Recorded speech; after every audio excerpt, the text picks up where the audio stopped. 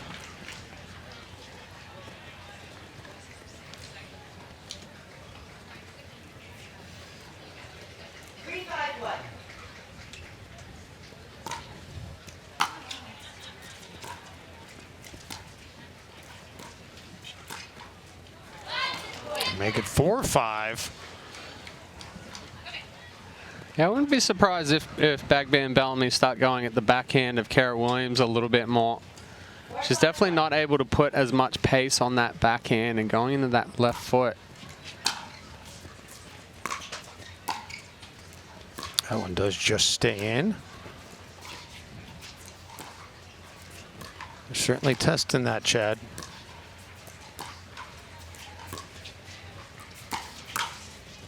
And that will be long. She stood her ground on it. She did.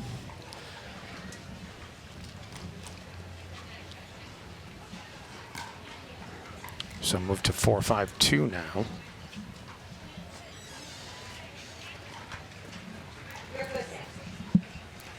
That's one thing. They're looking up at the scoreboard. That's what they're looking at, so they can actually see who's supposed to be serving. Some people here have thought that that's an advantage to teams because there's only scoreboard on one side. I said, all you got to do is turn around. Your I head. mean, where's the advantage? You can turn your head. I mean, I don't know about you guys, but when I play, I'm normally keeping the score in my head anyway.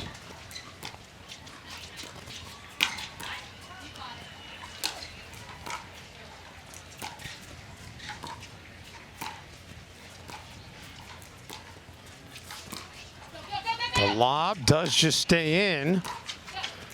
Well played by Williams and Dawson, but ultimately Bellamy able to move it to the second serve. Yeah, and that lob achieved exactly what you'd expect it to achieve. You'll see here that it gets your opponent's back, and then they're having to open up the court, and then just right down the middle.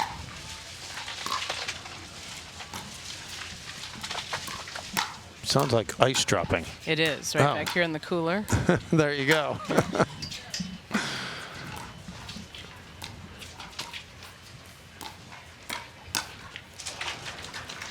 Side out gets it back over to Bagby and Bellamy.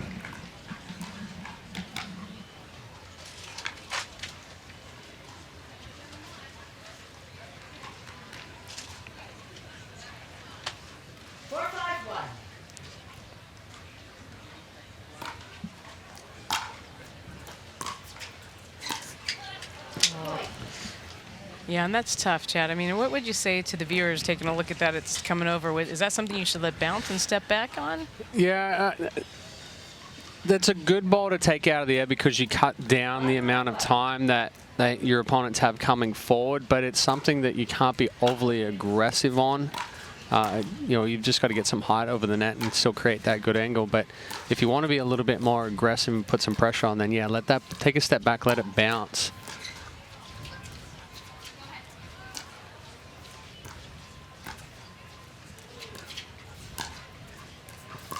ATP, and Williams was ready for it but couldn't defend it quite perfectly. And another point now for Bagby, or excuse me, for Bagby and Bellamy as they go in front 6-5. Bellamy was very, very smart with that around the post. It was very soft, and she didn't give Williams any pace to be able to get that one back over. If she hits that ball harder, Williams gets that ball back up over the net. I got to tell you, I've been really impressed with Williams in many ways, but her player communication is outstanding as well. And the communication right now between Williams and Dawson is it's time to take a break. So we'll step aside for a quick Takea hydration break. The Minto U.S. Open Pickleball Championships, powered by Margaritaville, are brought to you by Latitude Margaritaville and Minto. Change your latitude to the active adult paradise of Latitude Margaritaville. by Naples, Marco Island, and the Everglades, Florida's Paradise Coast. By Skechers Pickleball. Experience performance comfort on the court with the all-new Skechers Viper Court Pro. And by Margaritaville Hotels and Resorts. Check in and chill out at margaritavilleresorts.com.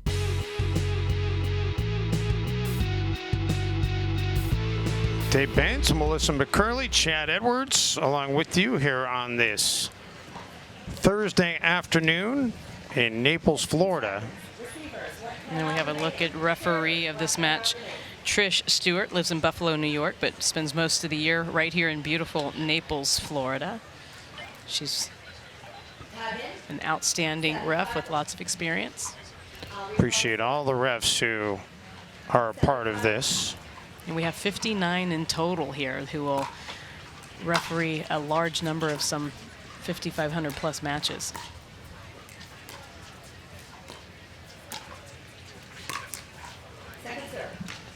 Move to the second serve. That ends a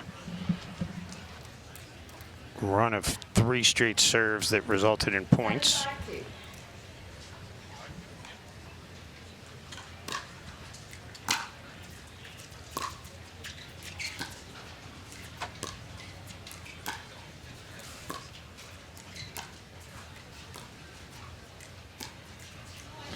And it's suddenly an 8-5 advantage for Bagby and Bellamy after they were trailing 5-2 in this second game. Yeah, some untimely errors from Dawson and Williams have led to that lead change and lead extension.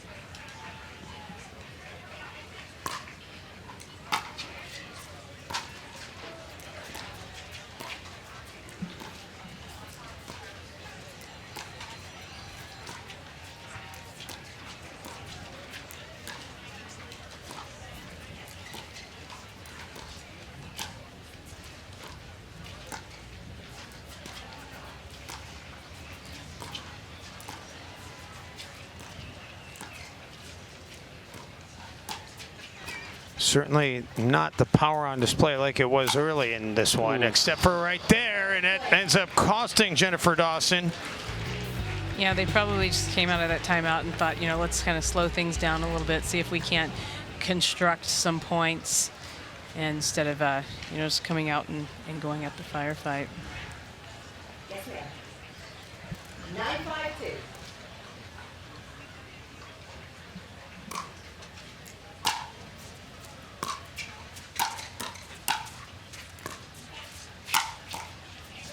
Nice defense there.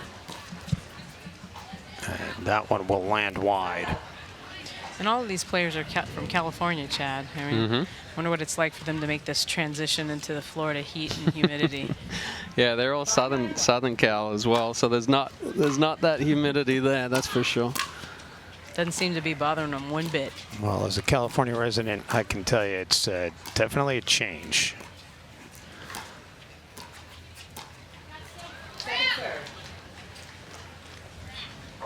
Yeah, Kara Williams visibly frustrated with herself there.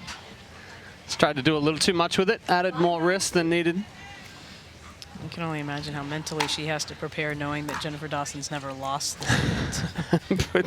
put the pressure on. You're right. Oh.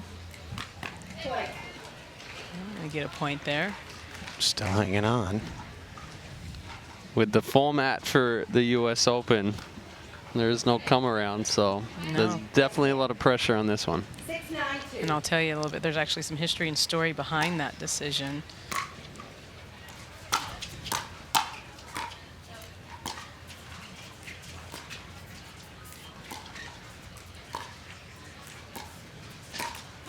Ooh. That was nice. And so the history behind that, the U.S. Open back 7 years ago, everything was double elimination with come around. And I'll share it with you when we get back. After this Takea hydration break. The Minto U.S. Open Pickleball Championships, powered by Margaritaville, are brought to you by Paddle Tech, the official paddle of the U.S. Open Pickleball Championships. By Southern Tide, the premium coastal lifestyle brand. by Takea. Hydration is an all-day game. And by the U.S. Open Pickleball Championships. Save the date, April 13th to 20th, 2024.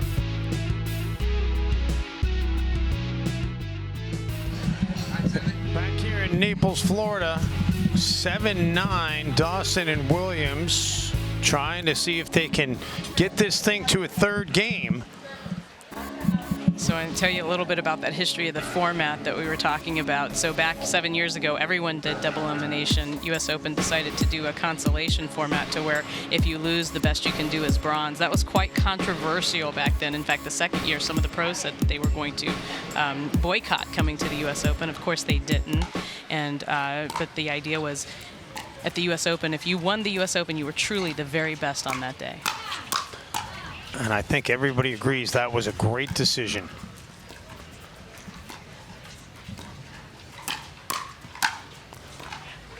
Nice job going backwards to keep that alive. And a better job ending it right there by Beth Bellamy. And now the serve going back over to Bagby and Bellamy with this 9-7 advantage. And it was an excellent setup from Natalie Bagby going into the body of Jen Dawson. 9-7-1.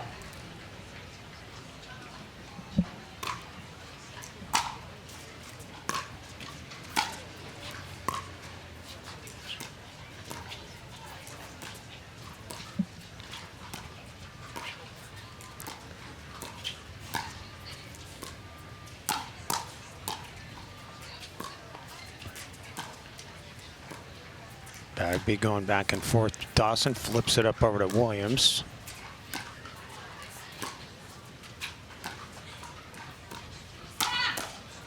Williams speeds it up. Dawson finishes it off.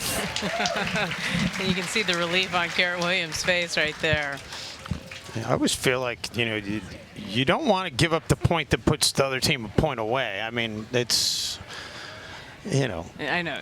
But you also can't play tentatively that you're not going to make a mistake, because that's when you do make a mistake.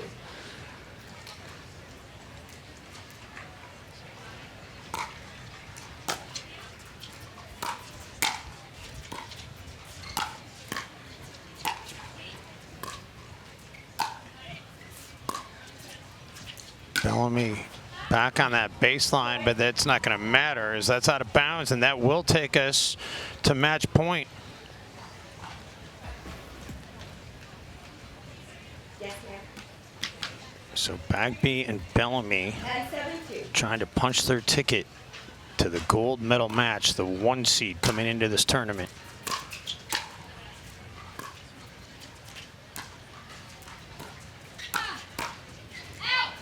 And that is wide. That was close, but that is wide. Karen Williams says, thank goodness. Blow on that one just a little bit. Yeah, I'd like to see another look on that one.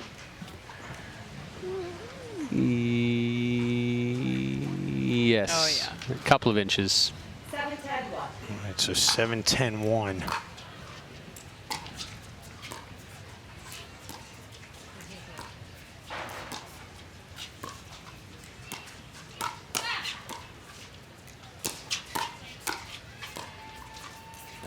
Oh, excellent ball from Bagby. Recognized that Jennifer Dawson was going to speed up at her, and she just changed direction with a nice reset.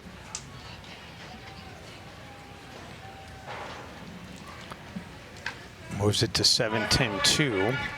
7-10-2.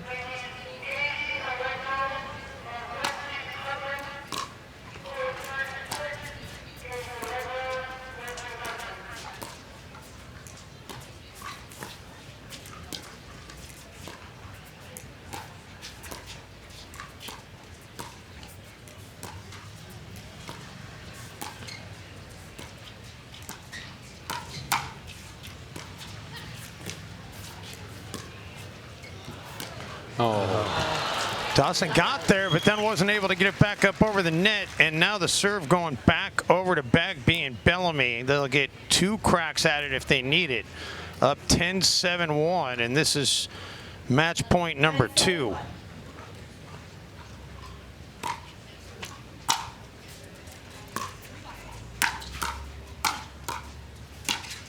Oh, I think that ball was going out. Yeah, there was just no way for her to get out of the way. She surely just had to defend herself. Match point number 3. Yes, ma'am. 10-7-2.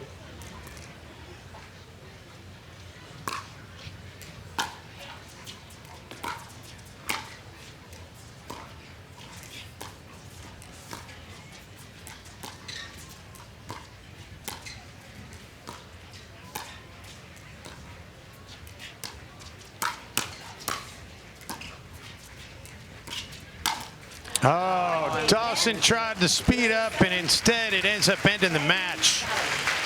So Jennifer Dawson's run of success finally dries up here in Naples.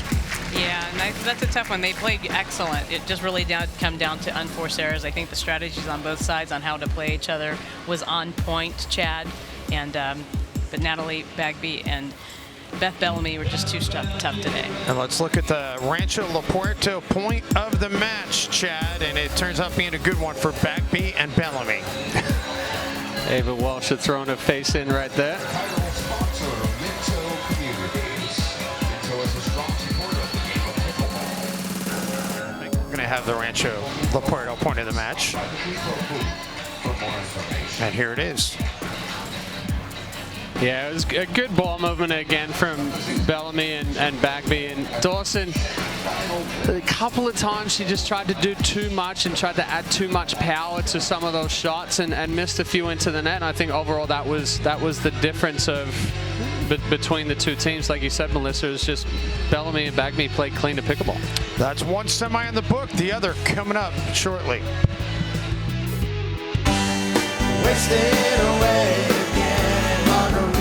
Margaritaville. It's not just a state of mind. Now it's a place to live.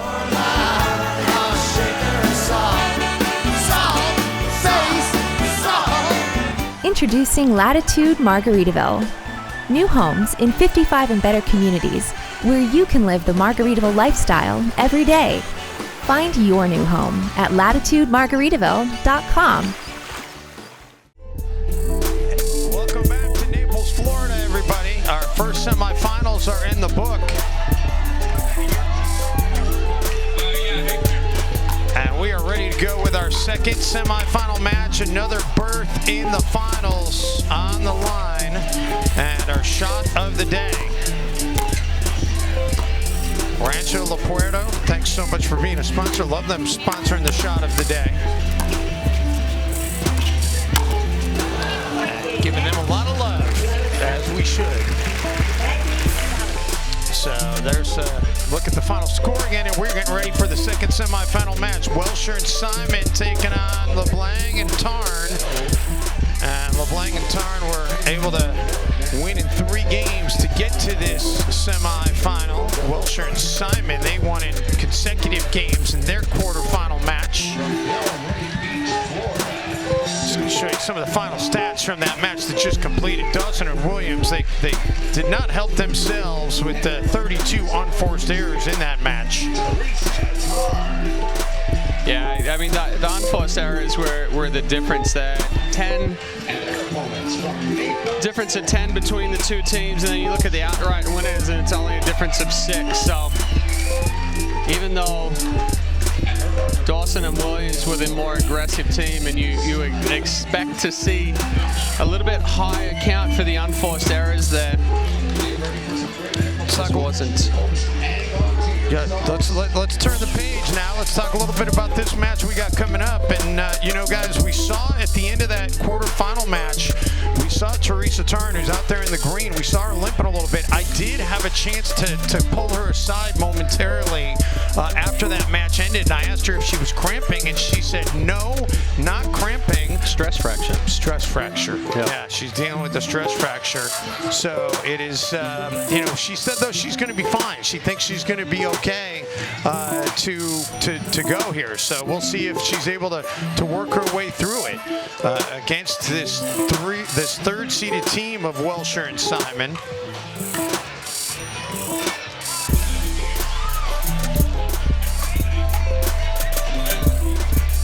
I want to talk a little bit about head-to-head here with Eva Welsher and Teresa Tarn. They have played each other 13 times, and Eva has won 12 of those 13. But we found that was lopsided in the last match that Tarn was in, right? And she came out on the winning side. It's not the best odds right there. No. Eva Welsher certainly very accomplished on the Senior Pro Tour. She's also accomplished putting on a headset. I know that she's... Yes, she was here earlier this week. Yes, and I know she was working with Rusty Howes. Rusty does a great job with Pickleball Channel. And she also was working with me a little bit in Atlantic City last September at the Atlantic City Open. So, a multi-talented lady, that's for sure. Just having the time of her life and enjoying this pickleball journey, which so many of us do. It's once in a lifetime, really, and everything in a sport that's really evolving before our eyes, unsolved, if you will. Every day a chance to make history. I could just go on. You could keep on going on. Keep going on. all right, they're continuing to warm up, so we're going to take a quick break. We'll be back to Naples in a moment.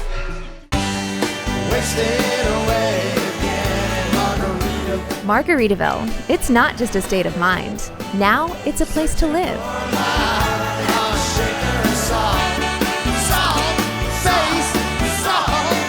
Introducing Latitude Margaritaville. New homes in 55 and better communities where you can live the Margaritaville lifestyle every day. Find your new home at latitudemargaritaville.com.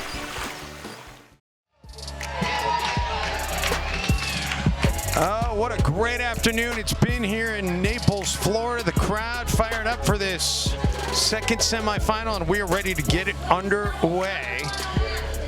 LeBlanc and Tarn in the far court, Welsher and Simon in the near court. And Teresa Tarn will start it off with the first serve of this semifinal.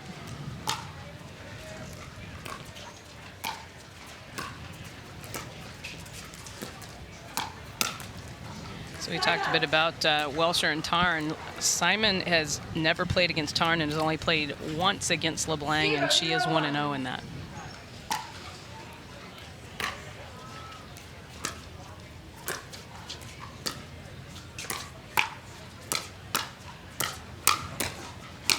And that's going to be wide, and then some. Very good first ball attack there on the forehand side by Simon. Try to do just a little too much with that last one. 0-0-2.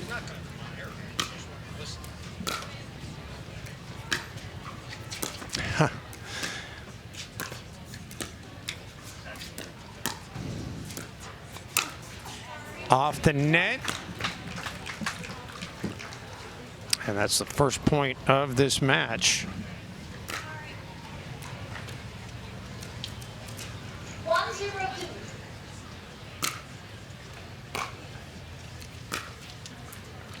Nice deep return there from Tarn.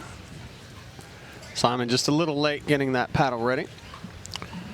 0-1-1. Teresa Tarn, who splits her time between Michigan and Florida, gets the first point for her side in this match. 1-1-1.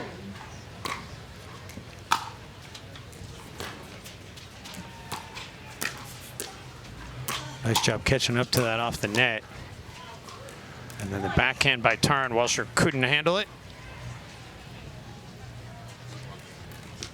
Yeah, LeBlanc and Tarn coming out and continuing where they left off in that quarterfinal. Oop, heads up. Yes. She's not a competitor, is she, Chad? No, not at all.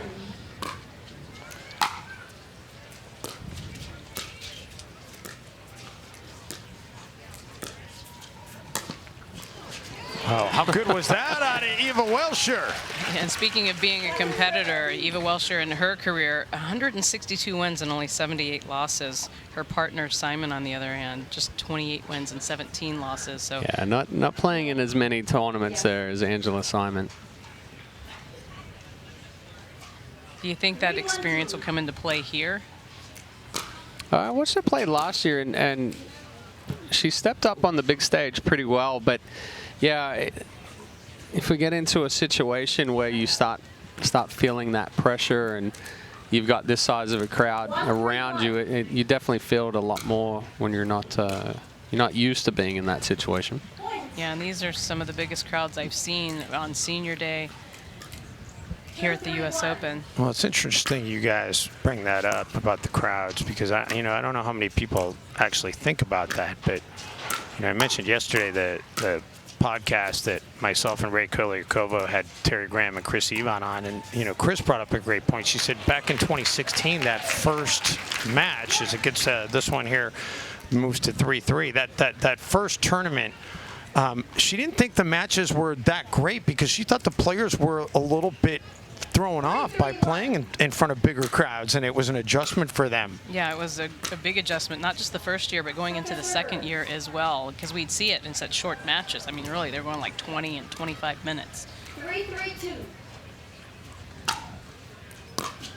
They're used to it now. I brought up the point too, and the one thing I remember about that first U.S. Open, which I was privileged to have a chance to be on the call for, was that the players almost were annoyed when there was a timeout, because it was like they just wanted to keep playing. They weren't used to, wait, we got to take a timeout.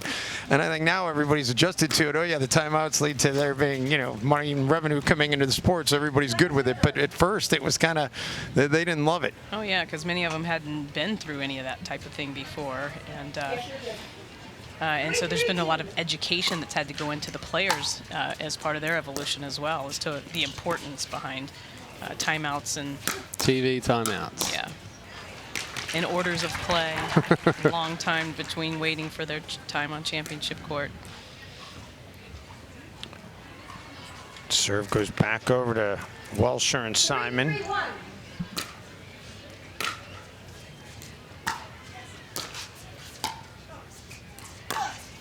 Oh, what a great shot by Teresa Tarn. Little step back flick there from Tarn, but she does an excellent job. You see the paddle head drop down and underneath that ball that allows her to give it the shape that she needed. 3-3-2.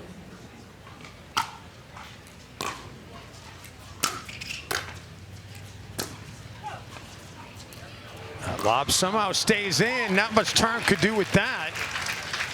Yeah, that was an excellent lob. So Welsher and Simon go back in front. Welsher being a bronze medalist here last year with Helen Wilhelm. Second off Chad's knowledge. A little love from the net there from Wilhelm. I would say this, from Welsher. What, you did that to me last time. I called Wilhelm Welsher, and then this time I called Welsher Wilhelm. My goodness. If I was Welsher and Simon, it's a tough thing to do, like mentally, but Tarn's not moving the best, and you almost need to expose that and make her hit a lot of balls and move her around, because then things start to break down. That's going to be long, so suddenly a 7-3 advantage here for Welsher and Simon, and a timeout is going to be taken by Tarn and LeBlanc. We'll step aside for a Takea hydration break. The Minto U.S. Open Pickleball Championships, powered by Margaritaville, are brought to you by Dick's Sporting Goods. Every season starts at Dick's. By Zing Zang. The #1 Bloody Mary brand is on fire with new Zing Zang Blazing Bloody Mary. By Deco Turf, the official pickleball court surface of the U.S. Open Pickleball Championships. By Franklin, the official bag of the U.S. Open Pickleball Championships. And remember, you can purchase the official U.S. Open Pickleball Championships apparel at kitschpickleball.com. And her teammate Angela Simon on a roll right now. They've reeled off 4 straight points on their last 4 serves, looking to keep it going out of the timeout. Referee Diane Unitich officiating this match. Diane been around a long time, committing her time to the U.S. Open and to many other tournaments around the country.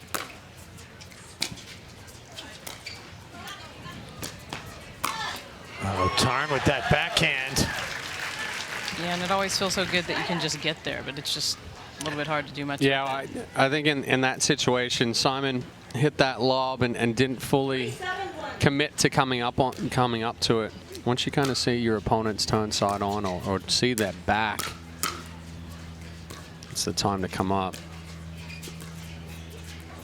That does just get over.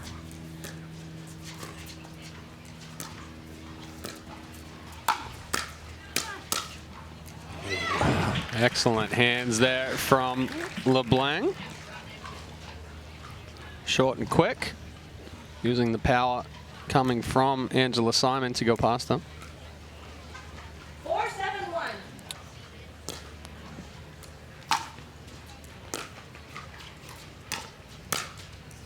Second server.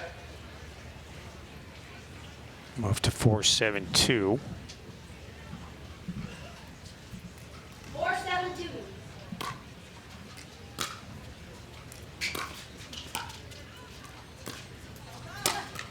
Oh. She was ready for that lob, Angela Simon. Yeah, and that lob too, Chad, was like went in and went up and over the forehand side shoulder. 7-4-1. Yep. Gonna try to avoid that forehand side as much as you can with those offensive lobs. Unless you just nail that lob perfectly, right, with enough height and enough depth. Yeah. I haven't met too many people that have a better backhand overhead than a forehand. Second server. No. I think that's an unorthodox skill set to have. They're usually called left-handed. Yes. That's why some people just switch the paddle, right?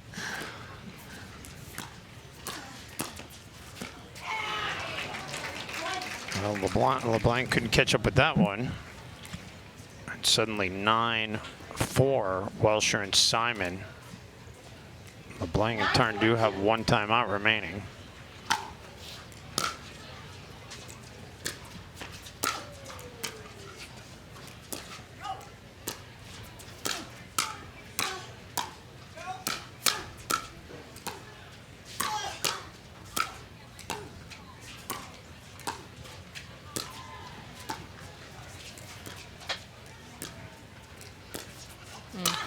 Well, again, she was ready for the lob.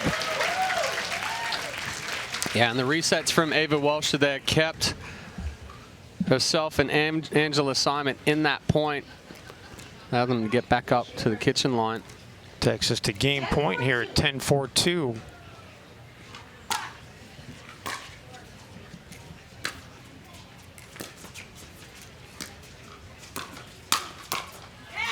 That's wide, and that's game.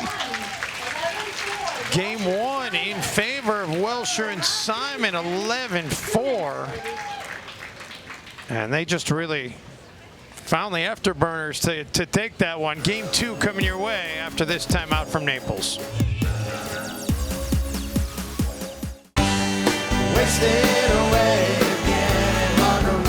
Margaritaville. It's not just a state of mind. Now it's a place to live.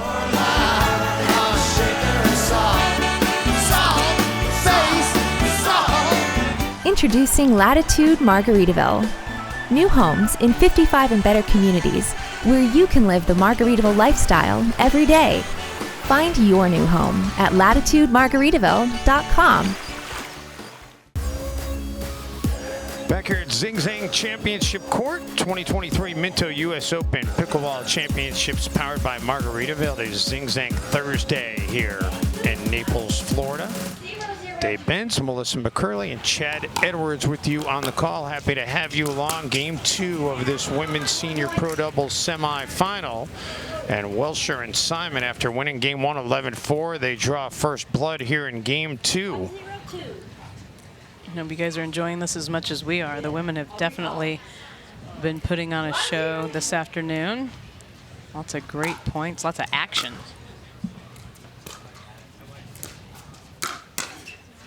That'll be wide and make it a 2-0 early advantage.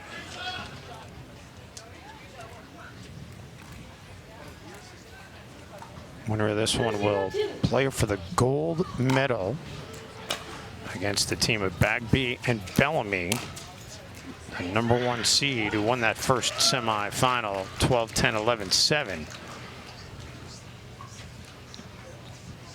And LeBlanc and Tarn in a little bit of a hole here to start game 2. 3-0-2.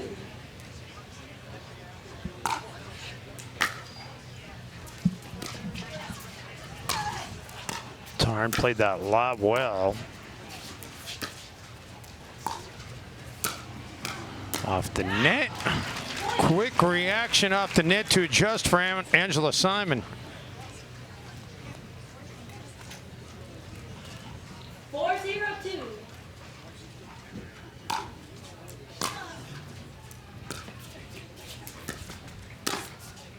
Again off the net. Wow.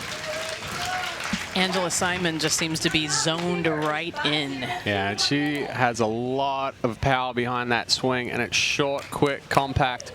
That ball's jumping back on you before you have a chance to react. And Tarn and LeBlanc say we need a timeout, down 5-0. The Minto U.S. Open Pickleball Championships, powered by Margaritaville, are brought to you by Latitude Margaritaville and Minto. Change your latitude to the active adult paradise of Latitude Margaritaville. By Naples, Marco Island, and the Everglades, Florida's Paradise Coast. By Skechers Pickleball. Experience performance comfort on the court with the all-new Skechers Viper Court Pro. And by Margaritaville Hotels and Resorts. Check in and chill out at margaritavilleresorts.com.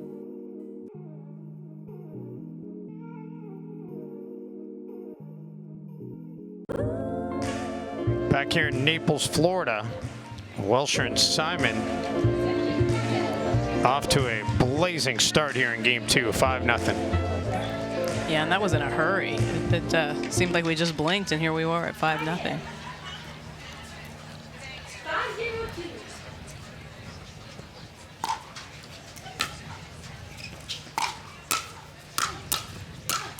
Make it 6-0. And I think we know what they're going to do, don't we, Chad? Angela Simon is firing on all cylinders right now. 6-0-2.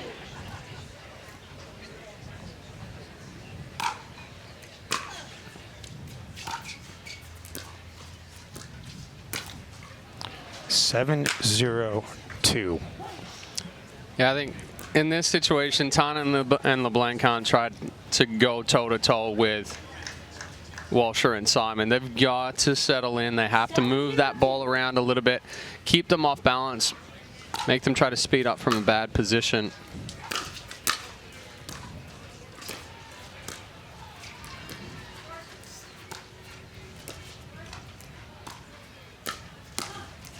Oh, 8-0.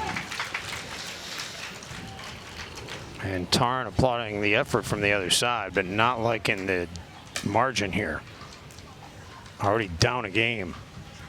8-0-2.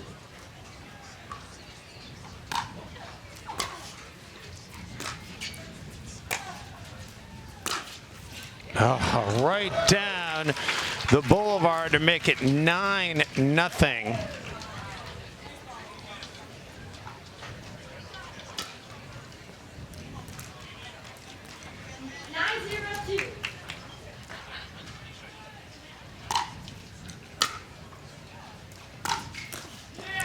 Make it 10-0. Wow. And I'm going to hold off on saying something to see what happens here, but 10-0. 10-0-2.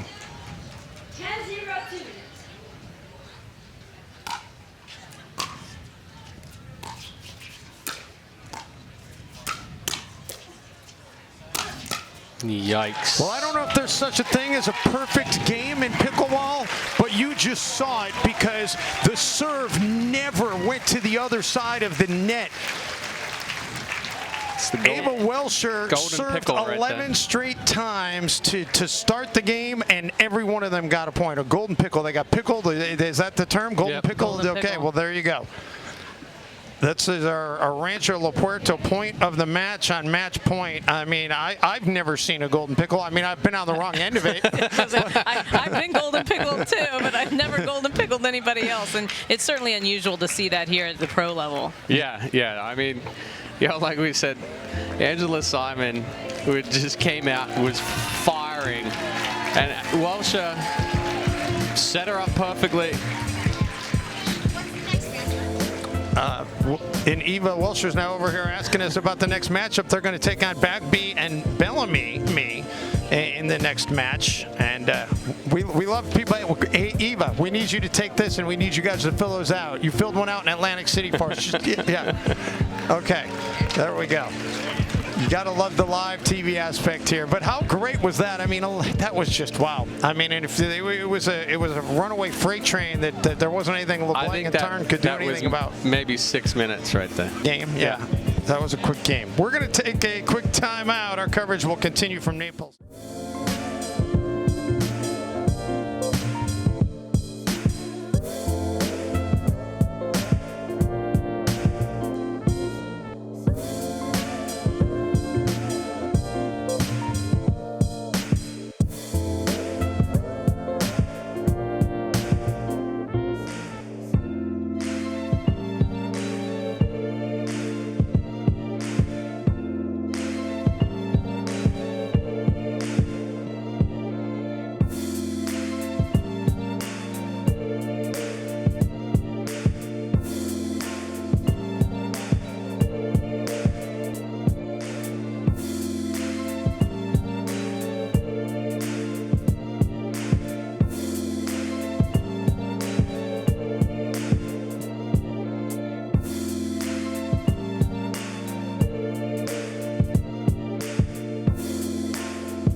Florida, our coverage of the Minto U.S. Open Pickleball Championships continue, and you think about where this tournament has come to and where it was. I had a chance to sit down with Chris, Yvonne, and Terry Graham, the founders of the U.S. Open Pickleball Championships, during one of my Press Box Party podcast episodes. Ray Koliakovo, the executive producer and vice president of this, or vice president of Digital Wave Productions. Actually, he's the president and owner, so I'm short. He handles the production of this event, and the three of us talked a lot about the growth of this tournament and gave us an update about where it is at. Here's a clip from the Press Box Party podcast. We never, ever, and I don't think we're alone, could have dreamt that not only would the U.S. Open grow like it did, but pickleball would do what it did in this short amount of time. I mean, it really is pretty unfathomable that this has all happened in this short amount of time. But you think we started with 860 players about in 2016, and that blew us away. We're like, wow, okay, that's pretty good. And now we're pushing over 3,000 players as we sit here today for this year. I mean, it's pretty amazing. I think that the thing that sets us apart from every other event out there, and we didn't plan for this, it just happened, were the spectators. You know, you think of, we have 3,000 players, we will have 35,000 people walk through the park. That's all done on cell phones. It pings whatever your phone. 35,000 people went through Little East Naples Community Park last year. And we know this is on so many people's bucket list. Even if they don't get into the event, they come down because the U.S. Open Pickleball Championships in Naples, Florida is the biggest pickleball party in the world. And who doesn't like to go to a party, especially in beautiful, Paradise in Naples, Florida? Today. So here we go. We've reached the gold medal match in the women's senior pro doubles division. And, this will feel a bit like well, it is a gold medal match. It'll be a great gold medal match. But, last year, Eva getting the bronze and Natalie and Beth Bellamy getting the silver. It's going to be the first time either one of these teams has an opportunity to be the Women's Senior Pro Gold champion here at the U.S. Open. Yeah, and look for Angela Simon to come out and continue that hot run that she finished in the semifinal, really being aggressive.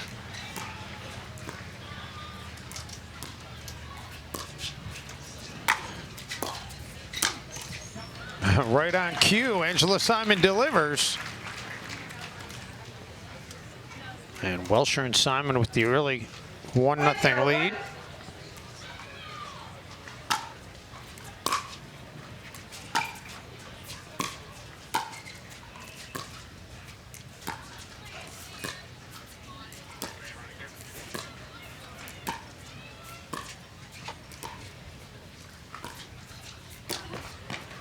Over the reach of Bellamy there. And how about that? That stays in, and what a stayed in on the back end, not on the return, but how good is this?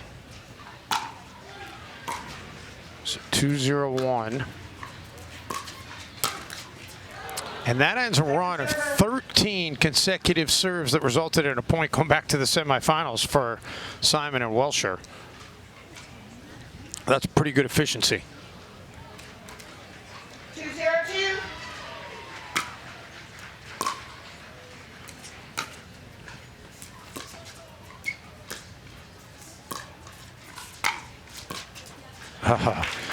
Eva, impressive with the reach there.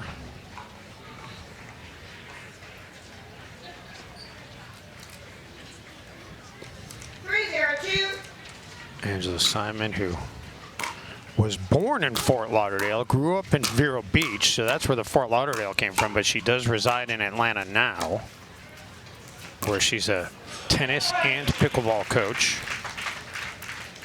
And Bellamy just trying to do a little too much on that one, trying to go behind Simon, get down that line before she could come over and cover. But unfortunately, it's over the high part of the net. 4-0-2.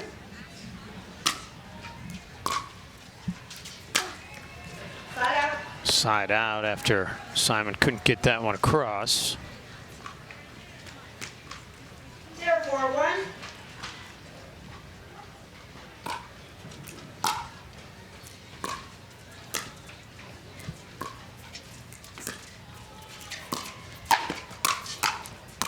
A little confusion there as Simon and Welsher both went for it, but all's well that ends well.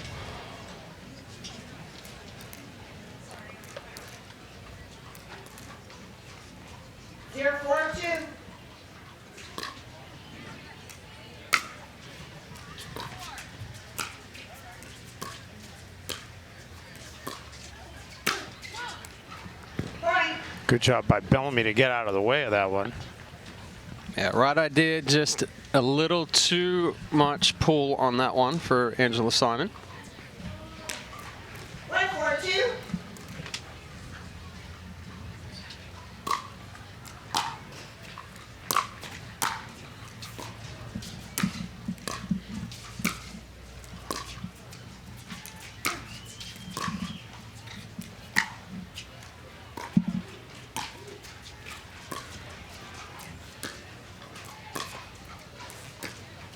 Simon and Bellamy going back and forth here.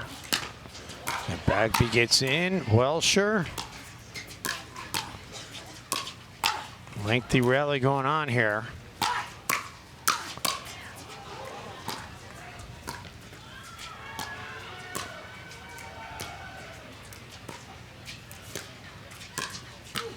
Wow. Eva hit one that maybe was going out, and the one she returns does go out. That was a lengthy exchange between these ladies. And Chad, they seem to be playing a little bit conservative, actually. Yeah, I thought there was a couple of balls there that could have been sped up that weren't. I think right now they're kind of respecting each other's ability to start and finish that firefight.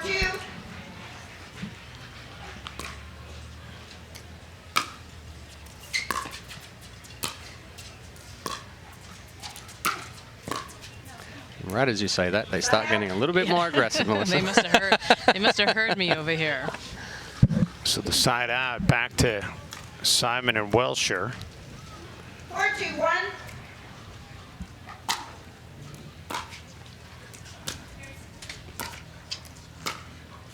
A good roll from Bagby there.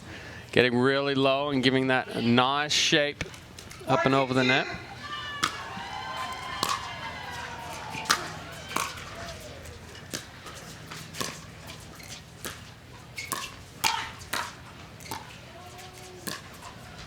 Ooh, That does land in. Wow. Yeah, and that was just an excellent roll. Yeah. Short and quick, heavy left hand on that one to create the top spin on the two-hand backhand. 2-4-1. It's almost the same as a left-handed forehand, that one.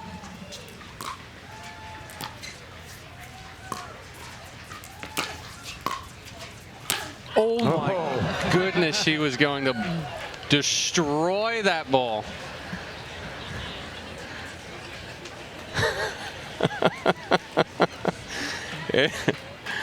Angela Simon having a little bit of a laugh at that one. She was trying to send that one to Atlanta.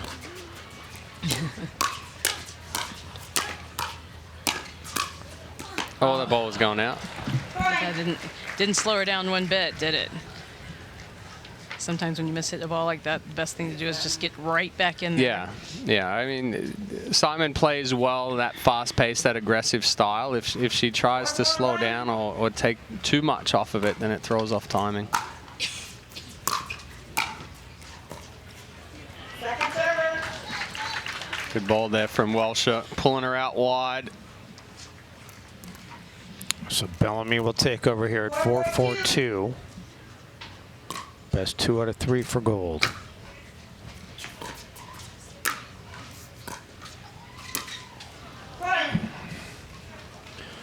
Make it 5-4 now. Bagby and Bellamy surging in front. 5-4-2.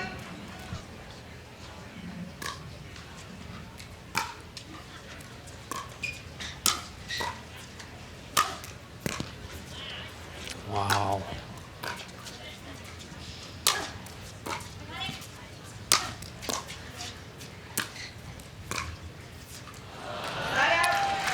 And the side out, as that one falls just short.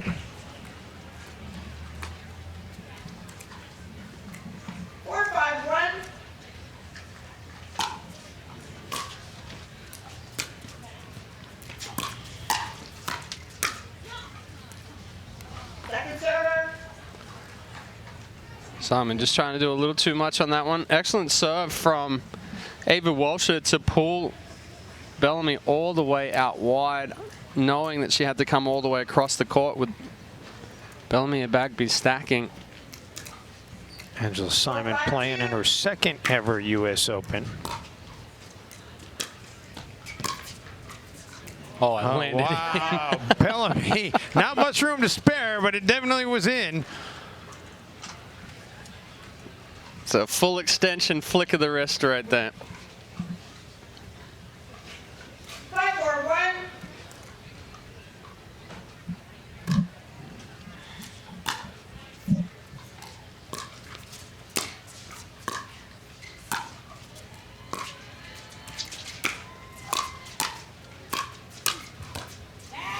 Second server. Tough ball for Simon to try and clear her body there, but she did an excellent job 5-4-2. shuffling the feet to the left just to be able to get out in front on that one enough. Welsher misses wide. Point.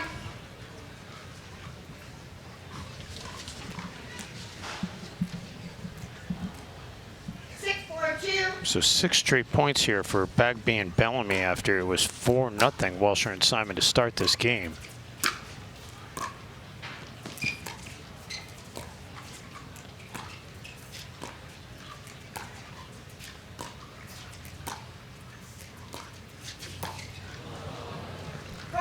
Make it 7 straight points.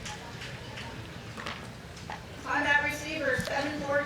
And timeout going to be taken here by Welsher and Simon. We'll take a break as well. This Takea hydration break from Naples.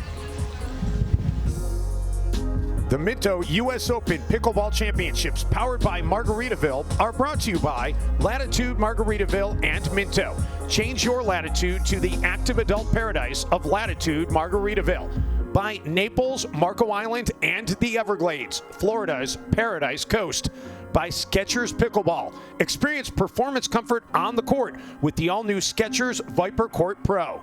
And by Margaritaville Hotels and Resorts. Check in and chill out at margaritavilleresorts.com.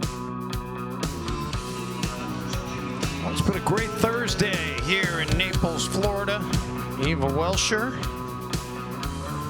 and her teammate Angela Simon in a bit of a hole now as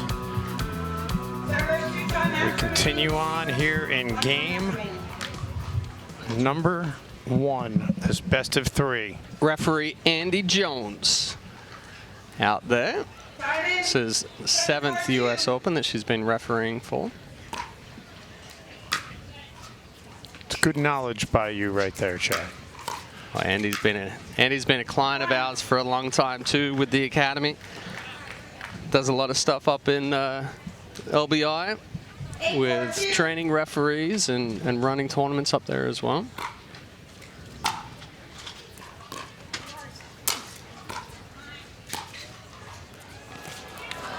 Did that stay in? I think she pointed it in. I think it might have been just short. I think Andy's saying it was out. She had a great look at it, but that was a heck of an effort there. So 4-8-1 is the side out. Gets it back to Welsher and Simon.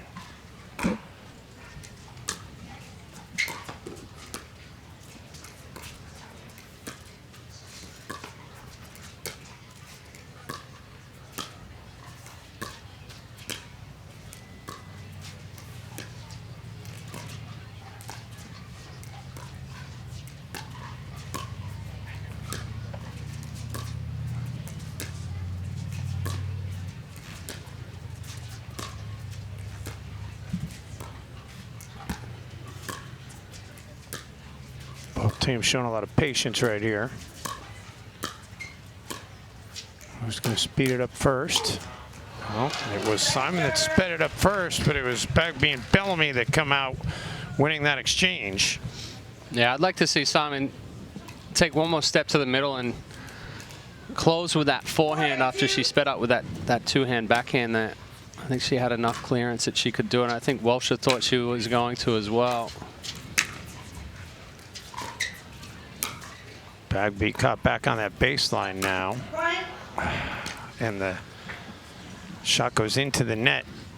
The ball was actually wide from Bagby. Yep, so 5-9, 5-8.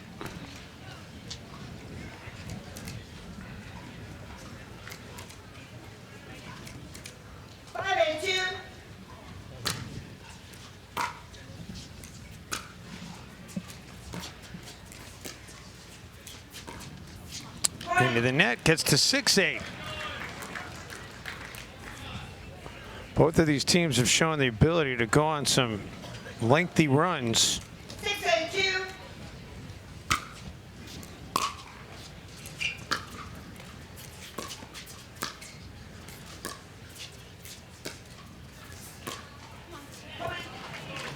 That was an excellent get from Simon there in the middle of that point. On that receiver, 7-8-2. Thought Bellamy had a beat. Bagby and Bellamy decide they need a timeout. It's 7-8 here in game 1. The Minto U.S. Open Pickleball Championships, powered by Margaritaville, are brought to you by Total Pickleball, your one-stop pickleball shop. Free 2-day shipping on the widest selection of pickleball products.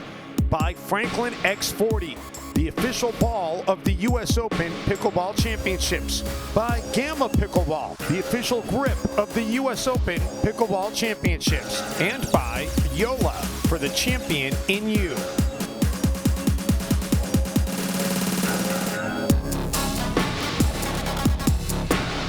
Back here in Naples, Florida, it has tightened up as Simon and Welsher looking to try and draw even here after being in a 8-4 hole. Kathy Dimitri is in the house.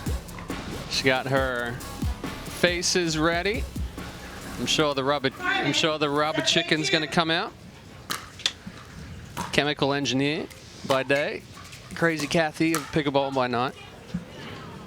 Bellamy lays off that at the last second after nice communication by Bagby, telling her not to hit it, and it's a good decision. So Bagby and Bellamy get the serve back here, 8-7.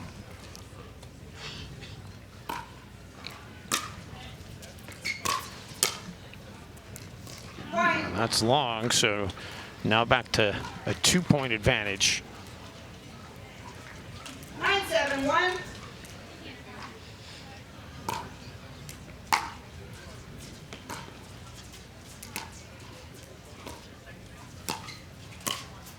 The lob by Bellamy. Oh, nice step in and finish there from Bagby. Bellamy's lob wasn't the deepest, but Walsh not able to do much with it. You know, we talk about titles, you guys, all of these players here on. We got Beth Bellamy has not a U.S. Open title yet, but she has 31 other titles in her career. Natalie 21, Eva 12, and Angela 4. I want to say that Bellamy's 31 titles are in like the last 2 years as well. Well, she's getting closer to another one. They take game one 11-7, and they'll have a chance to try and close this thing out in game two. They'll get 2 chances if they need them to try and win a title here in Naples. And don't go anywhere. We're going to show you our Rancho La Puerto point of the match so far. And here's what the boys in the truck have for us. This is from the semi-final with the win for Welsher and Simon over Tan and LeBlanc. That's our Rancho La Puerto shot of the day. We're going to step aside. Game two coming your way from Naples in just a few moments.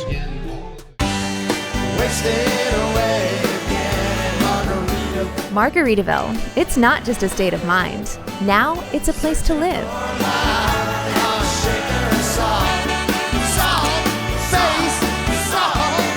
Introducing Latitude Margaritaville. New homes in 55 and better communities where you can live the Margaritaville lifestyle every day. Find your new home at latitudemargaritaville.com. Well, we are continuing our coverage from Naples, Florida, as the U.S. Open Pickleball Championships continue on this fantastic Thursday. And the crowd in attendance liking what they're seeing. I'm going to side out to get this game two started. 2-0-1.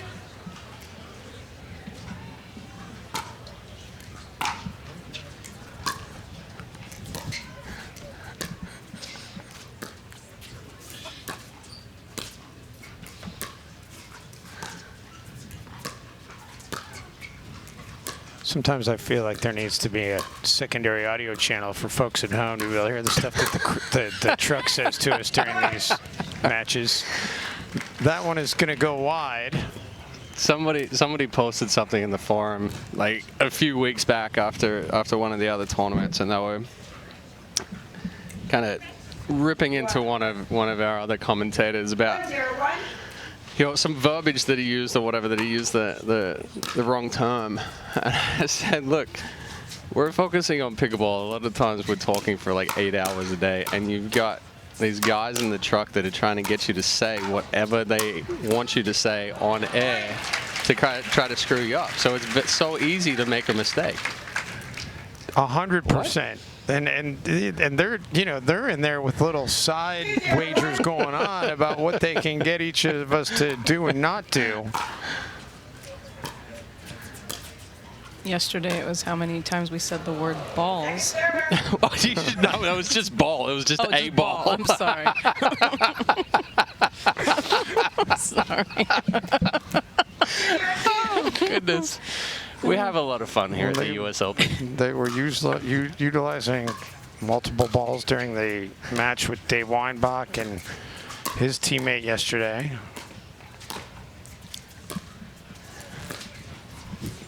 That's a good comment that Ray, our producer, just made. I'm going to share that. He said it is the biggest pickleball party in the United States. So they approached this job with the appropriate frame of mind.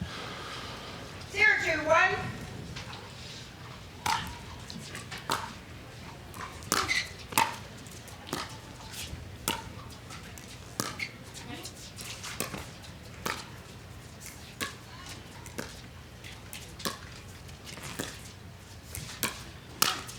Oh. She put her hand up. She got a hand up. She did block it with her hand. So that's 2 nights in a row. We had Witskin down from a sniper attack last night. Now we got Bagby down after a sniper attack tonight. But big forehand there from Simon. Not sure if that was even going to stay on the court. And then Bellamy trying to play an angle, but she misfires. So we're suddenly even at 2 apiece.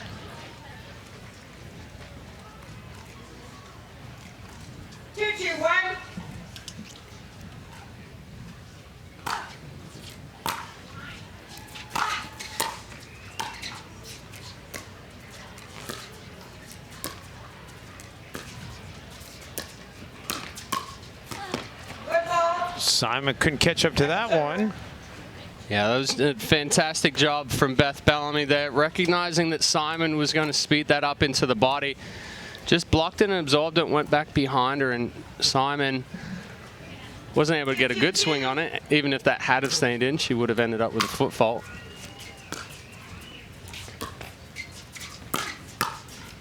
Oh. Eva's asking herself, what was I doing? I'm not even sure why Eva put the paddle up on that one.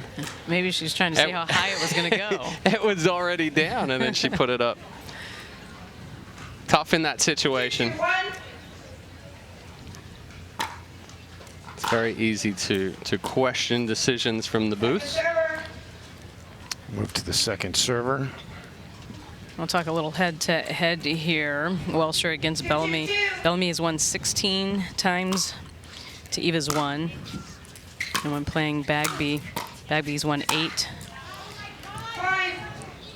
And Eva has won 4. Simon hasn't had as much luck. She's 0-3 against Bellamy and 0-2 against Bagby. Yes, that's correct. 3-2-2. Well, despite the lack of success in that regard, Simon has absolutely loved being at this tournament. It's amazing, an amazing setup, which it certainly is.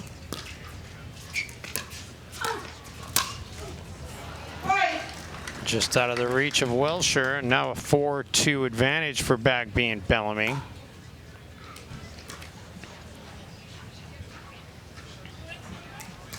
You're all good. 4-2-2.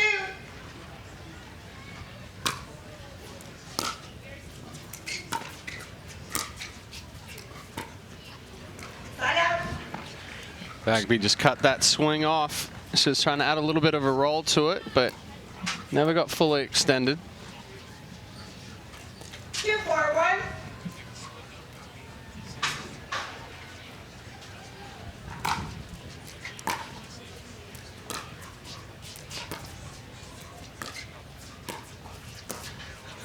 Welsher leaves it just short. Move to the second server.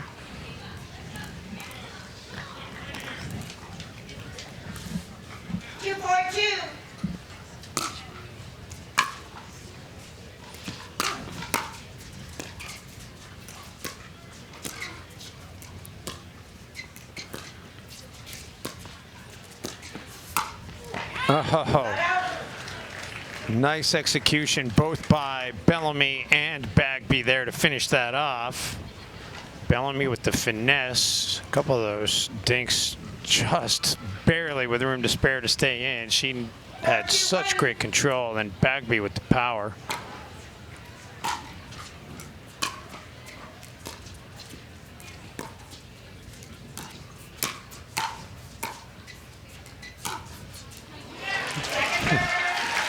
Yeah, and that was great vision by Eva. She'd been going down the line a couple of times on Beth expecting it to go back down the line, and she put it down the middle.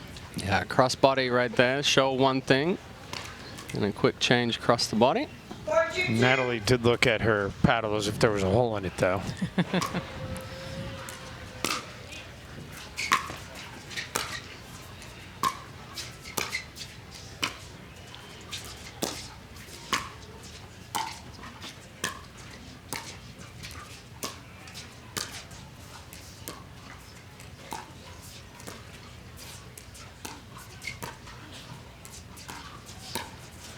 Lob. And that one just goes long. Right spot for it. Walsh typically not the best at going back quickly for those lobs. 2-4-1.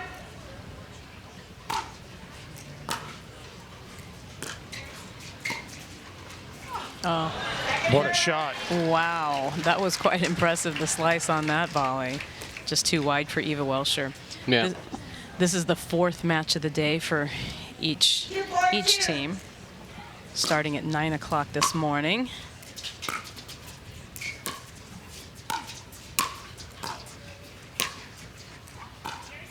Not quite as long a day as the senior men had yesterday. Well, it's kind of like that rally scoring concept you almost say, right? Where the ladies are scoring many more points on their serves. Well, that was true up until this game. We've had 1, 5, 7, 9, 13, 17. We've had 19 serves and 6 points so far. So it's dropped a little bit here in this game. 4-2-1.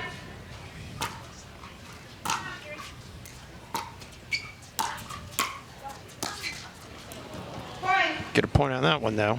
That's a great stat that you're keeping as well, because you can kind of equate it to the energy of the crowd as well, right? Because when those points are going fast, they're going back and forth, the crowd really gets into it. Yeah, and you know, the opposite is true as well. I mean, you're getting some of those long rallies, and then it results in not a point.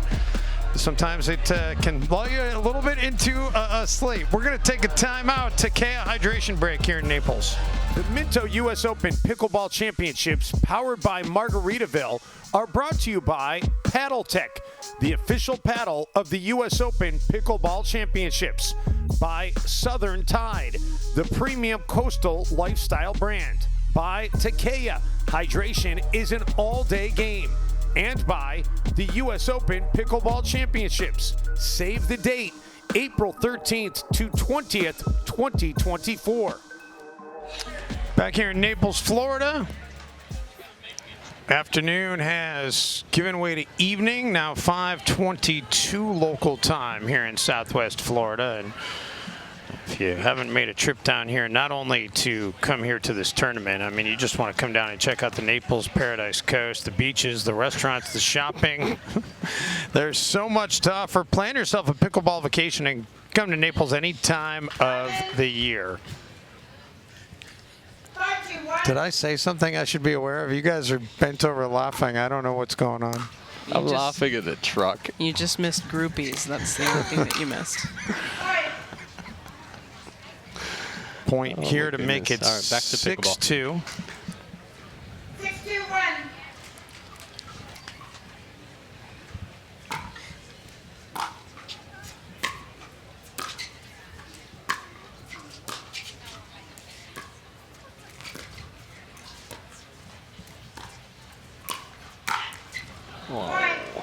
Walsher wants that one back. That was the ball to attack. Sat up high enough, but she cut across the body, dropping that one into the net. And now they're in a major hole at 7-2. Already down a game. 7-2-1. And Bagby and Bellamy still on the first server.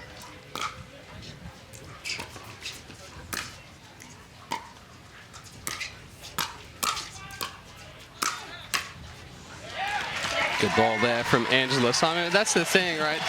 Bagby and Bellamy are going to make you beat yourself. Yeah, and Eva's trying to get the crowd going. They'd like to see a comeback here. 7-2-2. A looping serve there.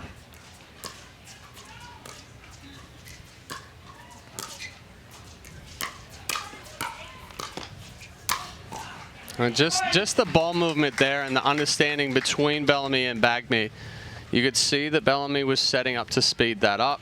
She goes for the ball in the middle. Ball goes to Bagby. She goes back behind Simon. And then when Welsh steps over to the middle, then Bellamy goes back behind there. So there's that setup, there's that understanding, and that's where we talked about before as far as how much of a role does comfortability and experience with a partner play into the pro game.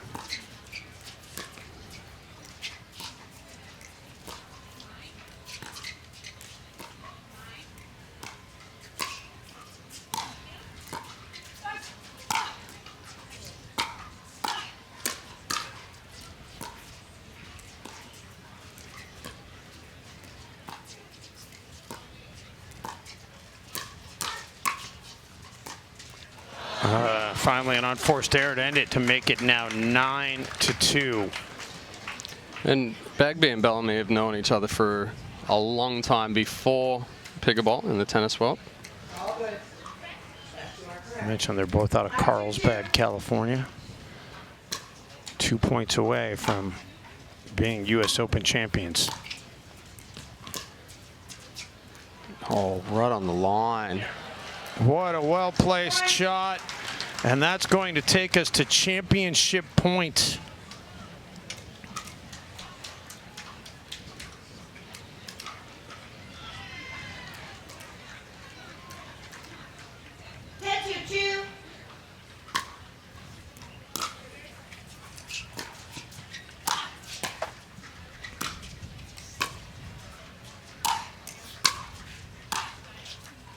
Bellamy and Bagby unable to get up to the kitchen line, and they'll have to wait. There's the sign out. We'll keep the match going. But at 2:10, this is a mountain that Welsher and Simon need to climb.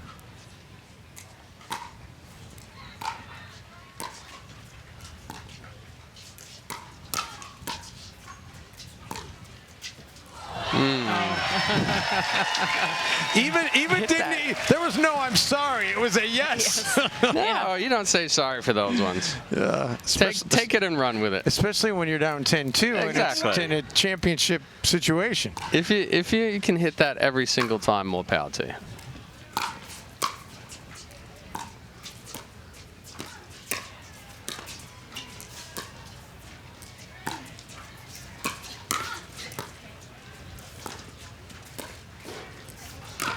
ATP for Angela Simon.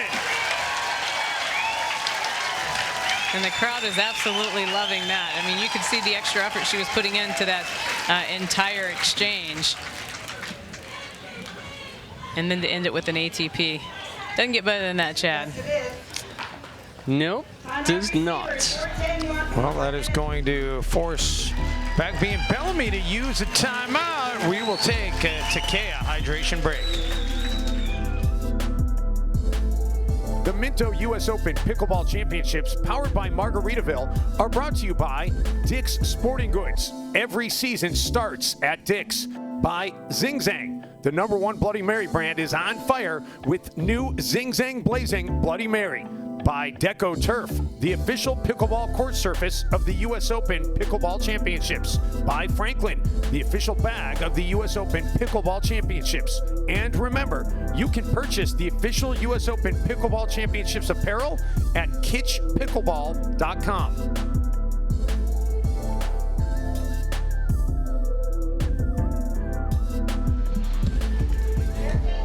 Well, Bagby and Bellamy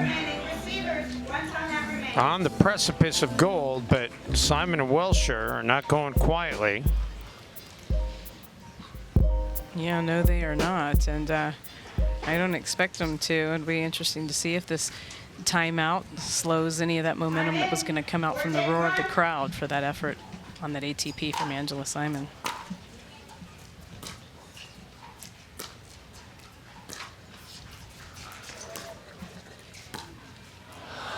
Welsher into the net.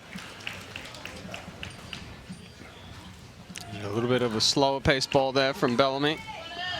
Didn't quite get to Welsher like she thought it was going to.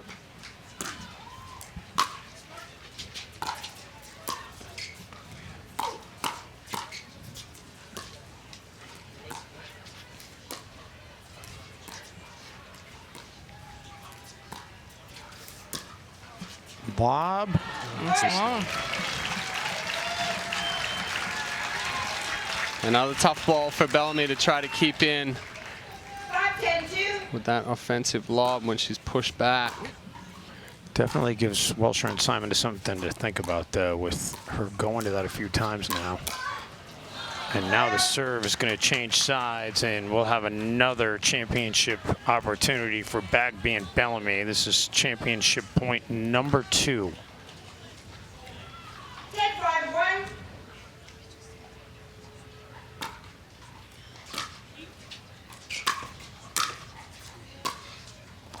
Oh. And there it is. The gold medal will go around the necks of Natalie Bagby and Beth Bellamy as they win it in consecutive games, 11-5. 11-7 in the first one, 11-5 in the second, and congratulations to them winning gold here in Naples, Florida. That was impressive. Yeah, it was an excellent game. I mean, these ladies are on the top of this women's senior pro around the tour that they play, and we weren't disappointed here today in the talent and skills that they exhibited right here on Zing Zan Championship Court. Great for Beth Bellamy and Natalie Bagby getting their first women's senior pro gold here at the Minto U.S. Open Pickleball Championships. It is the most coveted championship in all of pickleball. Yeah, absolutely. And like I said, Bellamy and Bagby are going to make you beat yourself. They're going to stay very, very clean with their pickleball, and they're going to get a ton of balls back and keep putting the pressure on. All right, we're taking a timeout. We will hear from the victors coming up.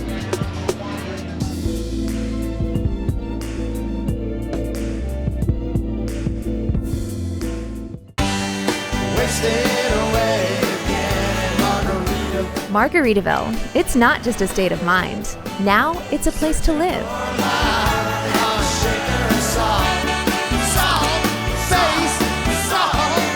Introducing Latitude Margaritaville. New homes in 55 and better communities where you can live the Margaritaville lifestyle every day. Find your new home at latitudemargaritaville.com.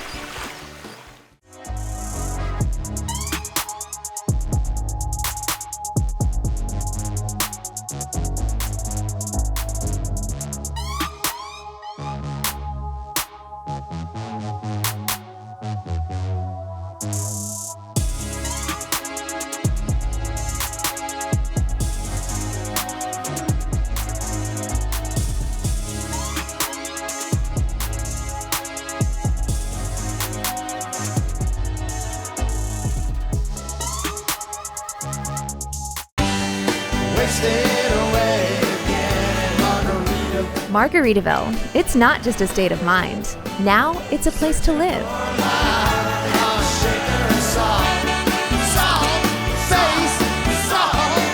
Introducing Latitude Margaritaville. New homes in 55 and better communities where you can live the Margaritaville lifestyle every day. Find your new home at latitudemargaritaville.com.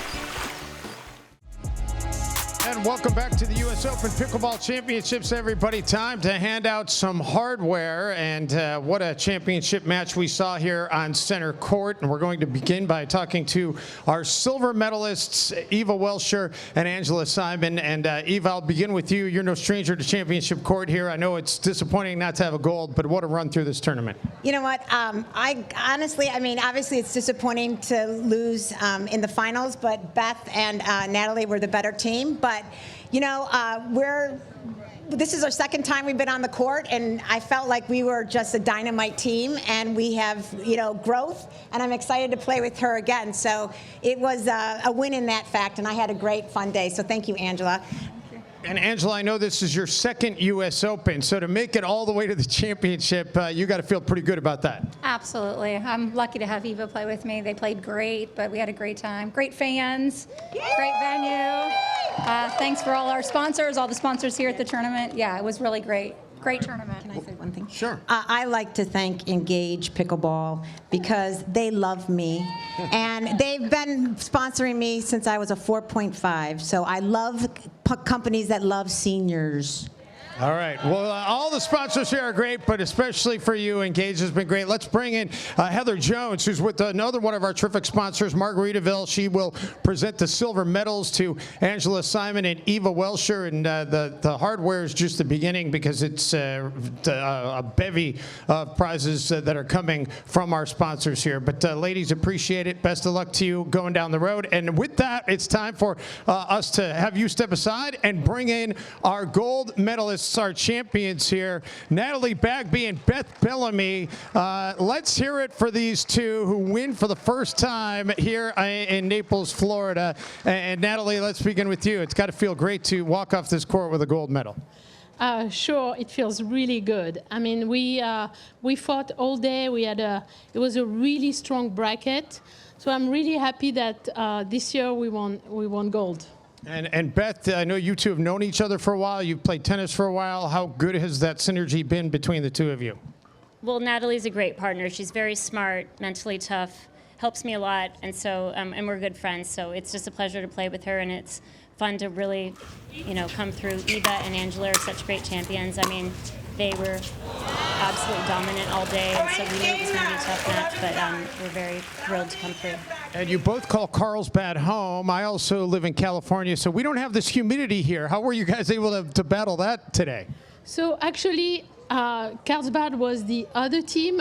I'm from Pacific Palisades in Los Angeles, and Beth is from Bell Canyon. But I'm glad today was not too humid. It was great, the weather, because we haven't been having a good weather in California lately. So coming here and I think helping playing on this center court was magnificent.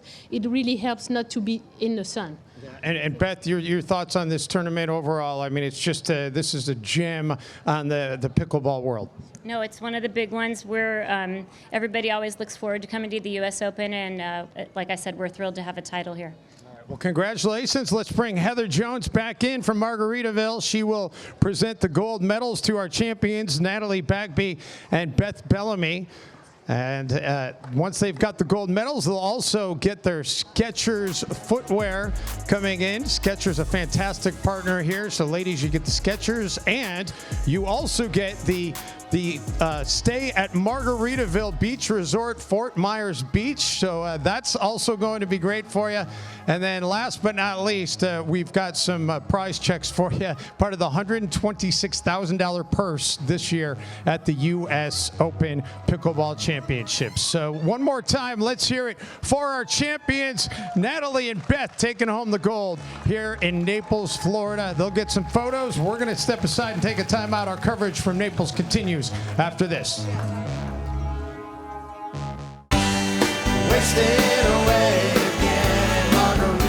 Margaritaville. It's not just a state of mind. Now it's a place to live.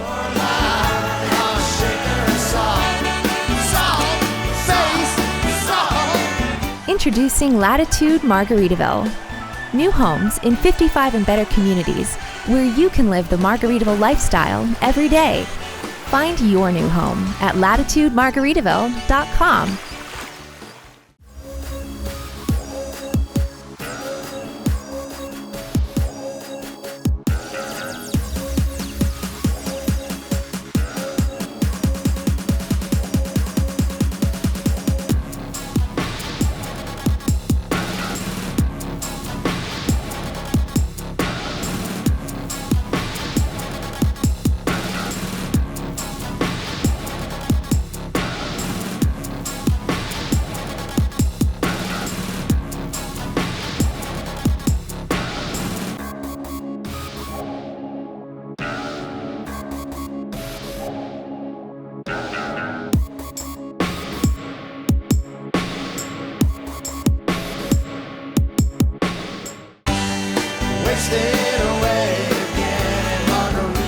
Margaritaville. It's not just a state of mind. Now it's a place to live.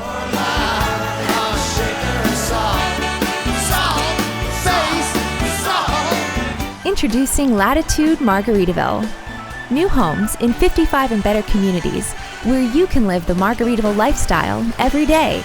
Find your new home at latitudemargaritaville.com.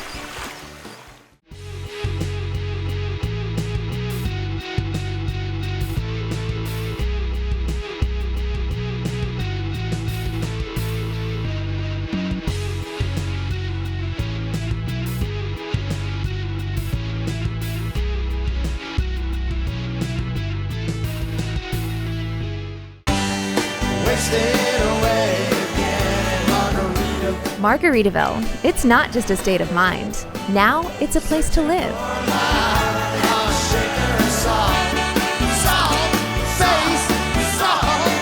Introducing Latitude Margaritaville. New homes in 55 and better communities where you can live the Margaritaville lifestyle every day. Find your new home at latitudemargaritaville.com. Back here in Naples, Florida, and there's a look at Terry Graham, one of the originators and current tournament organizer and director, and she is everything. Her and Chris Yvonne. Without them, this tournament does not exist. Without them, pickleball is not where it is in the world of not only sports, but the world of recreation, the world of just people being aware of it. I mean, it existed for a long time. It was developed in Bainbridge, Washington back in the 60s, and for a long time, it was basically just a sport mostly played by seniors, and now all of a sudden you got 2 pro tours, you got Major League Pickleball, you've got a senior version of Major League Pickleball that's about to launch. It's amazing. Yeah, and I know when I got into the game in 2014, you had 80% of the players were over 60, and that number's reduced down to like 50%. Well, it is certainly something that everybody enjoys, and we are bringing you our final match of the day here from Naples, Florida. This is the bronze medal match. You got Jenny Klitsch and Sherry Corder, who are taking on Ellen Novoletsky and Jenny Marcos. And already 1-0 in favor of Novoletsky and Marcos. That is Marcos in the dark blue, and good decision by her to watch that one go out of bounds. Quick 2-0 lead. And Jenny Marcos did win a bronze medal in women's pro singles on Sunday. Into the net there by Sherry Corder, and it's quickly 3-0. I just like that Jenny Marcos is wearing the chicken and pickle hat. And that's really taken the world by storm, chicken and pickle. Into the net there by Jenny Klitsch. 4-0-2.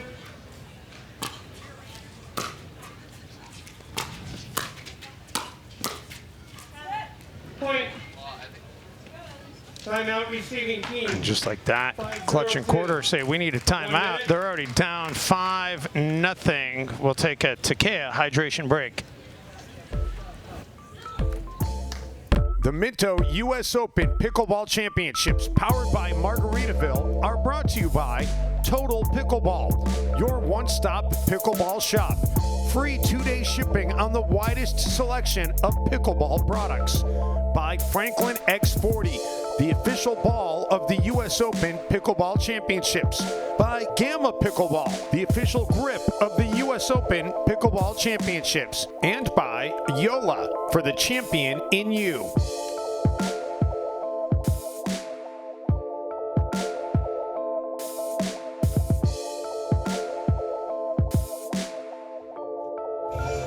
Enjoying what they're seeing, and the pace of play a little bit quicker here today. The field not as large either in the women's senior doubles, so we are a couple hours ahead of where we were when the bronze medal match started yesterday for the men, and as a result, more people sticking around to see this bronze medal match today.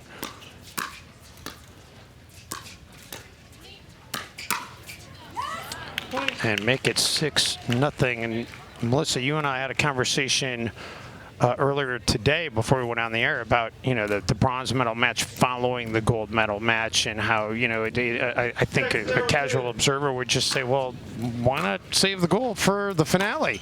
And there's more to it than just the fact that you're making people asked to stay longer to be here for the gold, but it's also that there's things that need to be decided on the back draw to be able to figure out who's playing for the bronze. Right, that's exactly right. And so you really would have to put back draw matches out on your championship court in order to have an opportunity to play the bronze ahead of the gold. So in this format where there isn't a come around, if you will, if you lose, best you can do is bronze. The gold typically always is ready well before the bronze. 062. 0.62 here. My goodness. Novoletsky with authority. And it's exciting to see these ladies here on championship court. This is the first U.S. Open for Jenny Marcos. It's the first U.S. Open for Sherry Corder. Only the second U.S. Open for Klitsch and Novoletsky.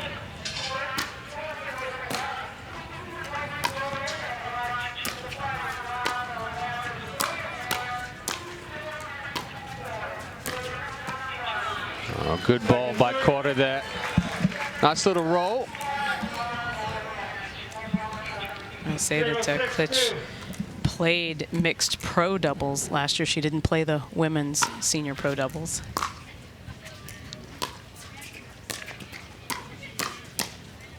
Nice defensive shot there by Novoletsky. Couldn't get that one over the net, though, and the serve will go back over to Klitsch and Corder. Yeah, and that's the right ball for her to speed up. She just kind of took it a little too late, too deep, too close to the body. 061.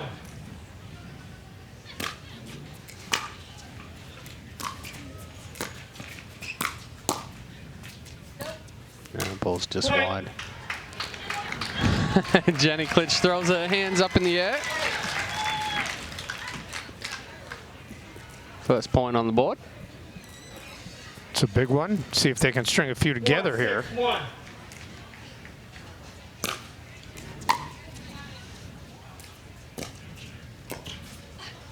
Point.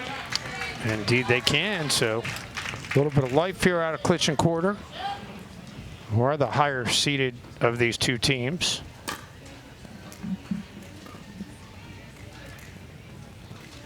Two, 6-1.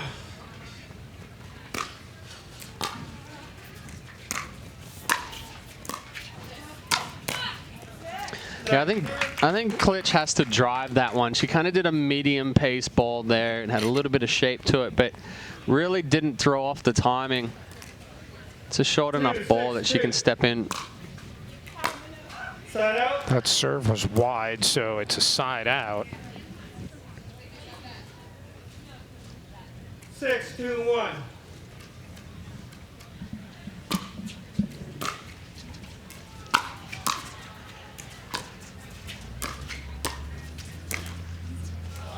Point. Into the net to make it 7-2. This is a best 2 out of 3 for the bronze. 7-2-1.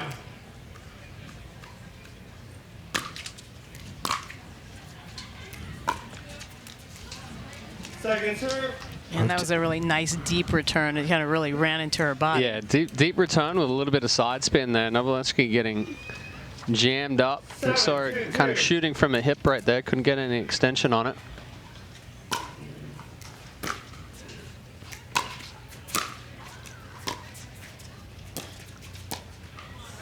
That one left short. So side out, back over to Klitsch and Corder. Tomorrow, the day I'm really looking forward to here, guys, it's going to be Fat Tire Friday.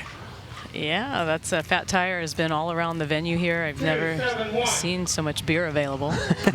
Of course, the biggest night in pickleball takes place right here on Saturday, the Dick's Championship Celebration. Festivities begin at 3:30.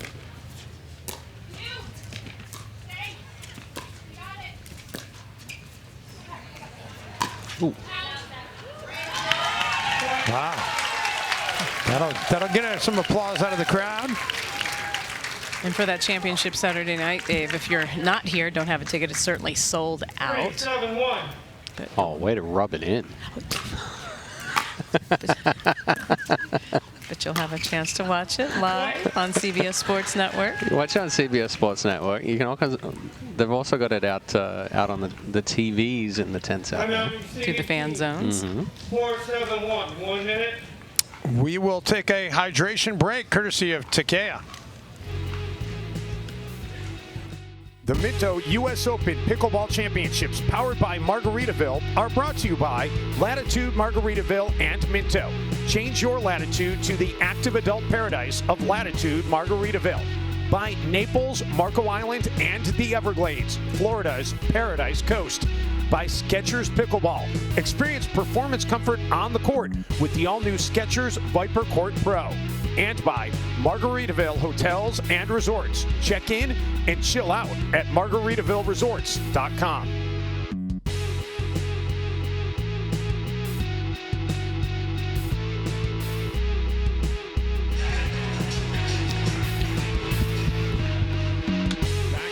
In Naples, Florida, the Franklin X40, the official ball of the Minto U.S. Open Pickleball Championships. It's been that way since 2017. So we asked Drew the same question last year, Dave. Why is it an X40? Why is there a 40 on it? Why is it? I don't know. Is there a different version? Was there an X30? Was there an X35? Well, there is. There's a 26. So there's 26 and there's 40. Do you know the answer? Or is this a rhetorical question? No, it's not a rhetorical question. I do not know the answer, so I'm not going to pretend that I do. So outdoor pickleballs have 40 holes in them. Ah. Indoor pickleballs have 26. Ah. I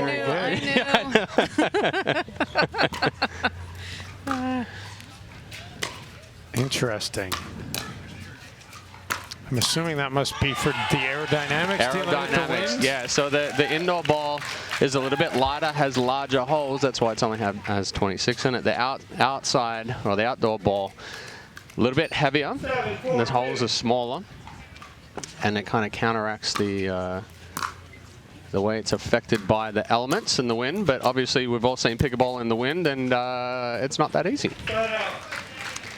Well, especially back where I normally play. I play in most of the time in Sausalito, California, and there are two fantastic courts. It's a small little park, but they've got two dedicated pickleball courts with permanent nets and well fenced in. And it's every time I go there, it's harder and harder to get on, actually. But the one problem is it is really, really, really windy a lot of times. And by the way, if anybody back in Sausalito happens to be watching this, there's a tree that hangs over the one court that faces north-south. If somebody could go cut some of that back, it'd be great. It wasn't a problem last fall, but it's become a problem this spring. Some of the branches hang over. 5-7-1.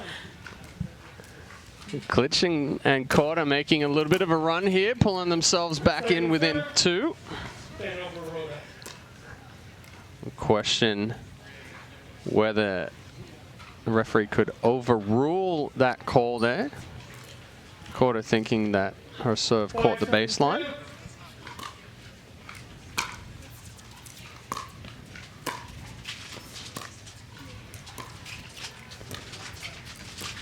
This game was 7-0.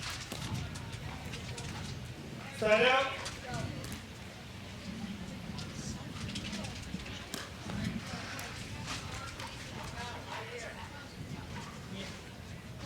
Seven. No, you have 5. I'm not worried about that. Yeah, so the score is 7-5.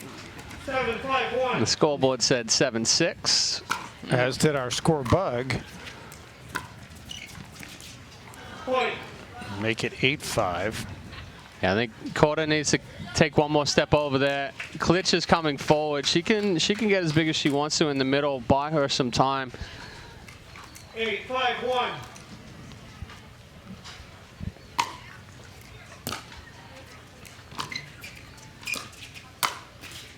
You're not going to be able to keep him back with that ball. That's where Korda needs to respect the ball below the net. Either go a little bit softer in front or create an angle back cross court. But she tried to keep Novoselsky back and just fed it right into her strike zone.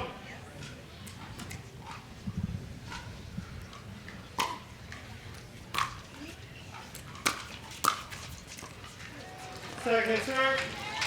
That was a tough spot for Jenny Marcos to be in. You're kind of in no man's land there. 9-5-2.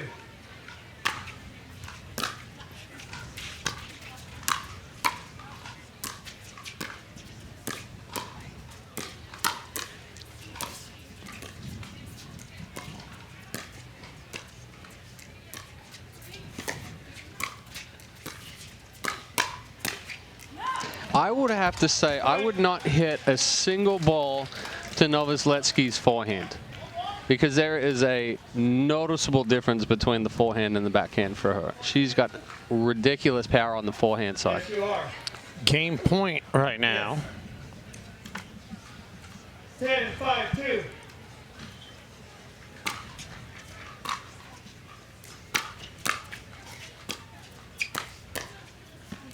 And that's wide by Novoselsky.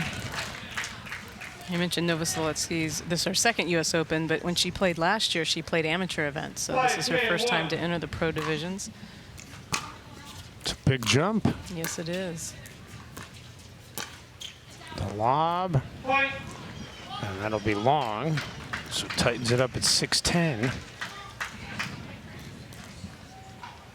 6-10-1.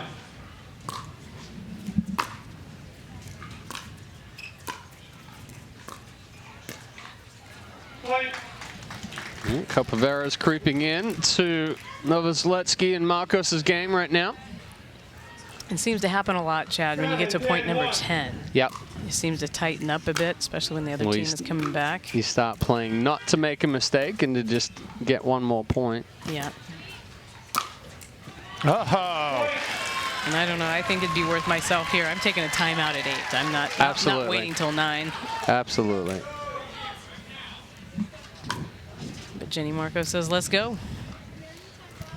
Especially at You have one. 8-10. I was going to say, especially at 8-10-1, and you've just given up 3 points. They waited till the last possible moment to take it, though, and that means we're going to step aside. This is a Takea hydration break.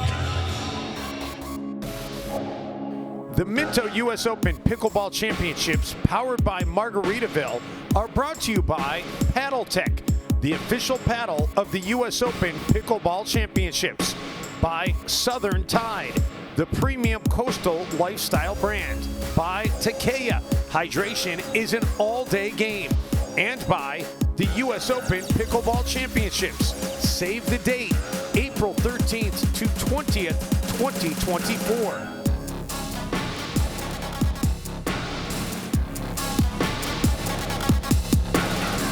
Well, that we're going to have the bronze for men's last night. Back here in Naples, Florida, it's tightened up 8-10 now. 3 straight points rolled off by Klitsch and Quarter. Time in. 8-10-1.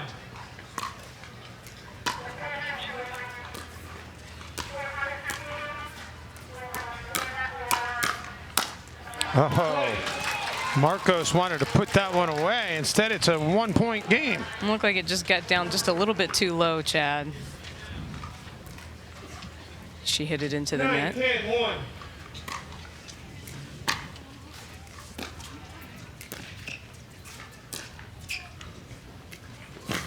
Oh, she gets a bounce off the tape. Oh. But then can't get the second one to go, and we're tied. Perfect spot there from Quarter. Deep side of the court. Quite the turnaround. Down at one time, 5-9.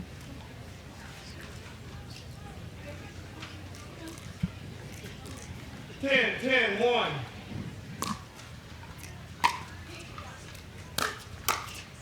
Uh-oh. Point. And just like that, it's game point. Well, we had both matches in the bronze yesterday decided by 12-10 scores. 11-10-1.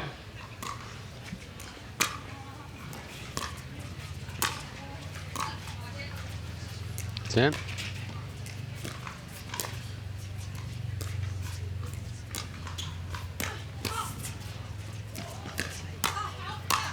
And there it is. Wow, big comeback for Really Klitsch big and Quarter. comeback.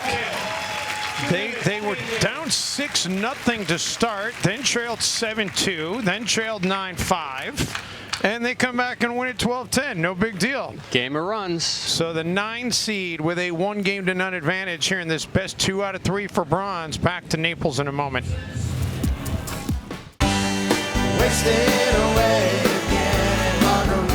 Margaritaville. It's not just a state of mind. Now it's a place to live.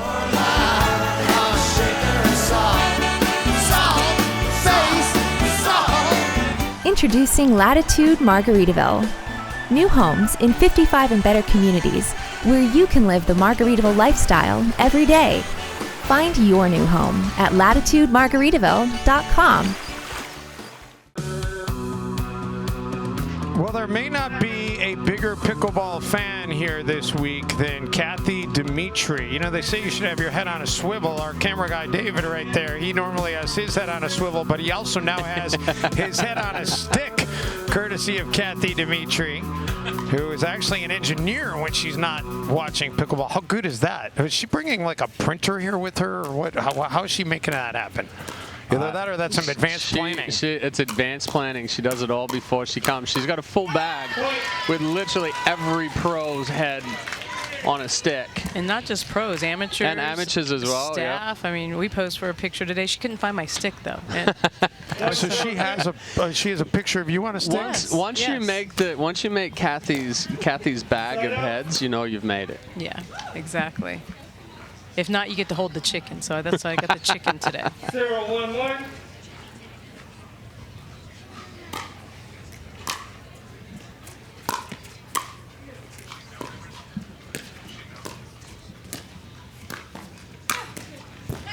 Quick hands there by Quarter. And I just want to mention this is going to wrap up the senior women's and senior men's pro that we'll move back into this point and I'll finish that thought.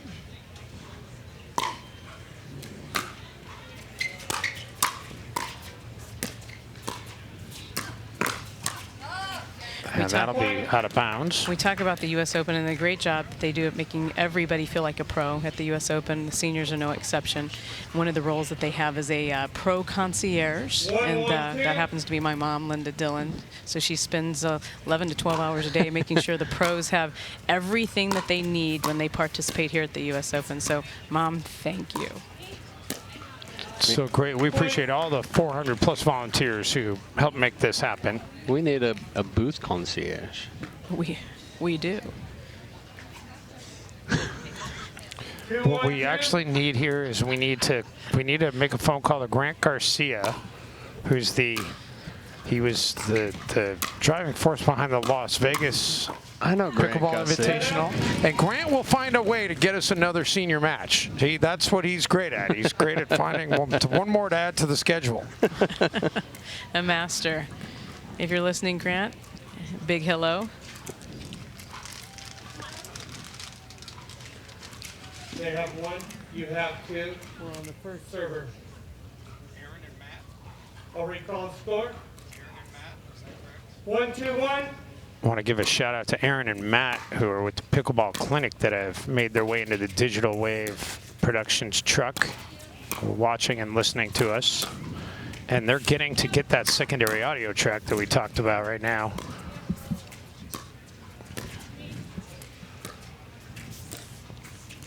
Point.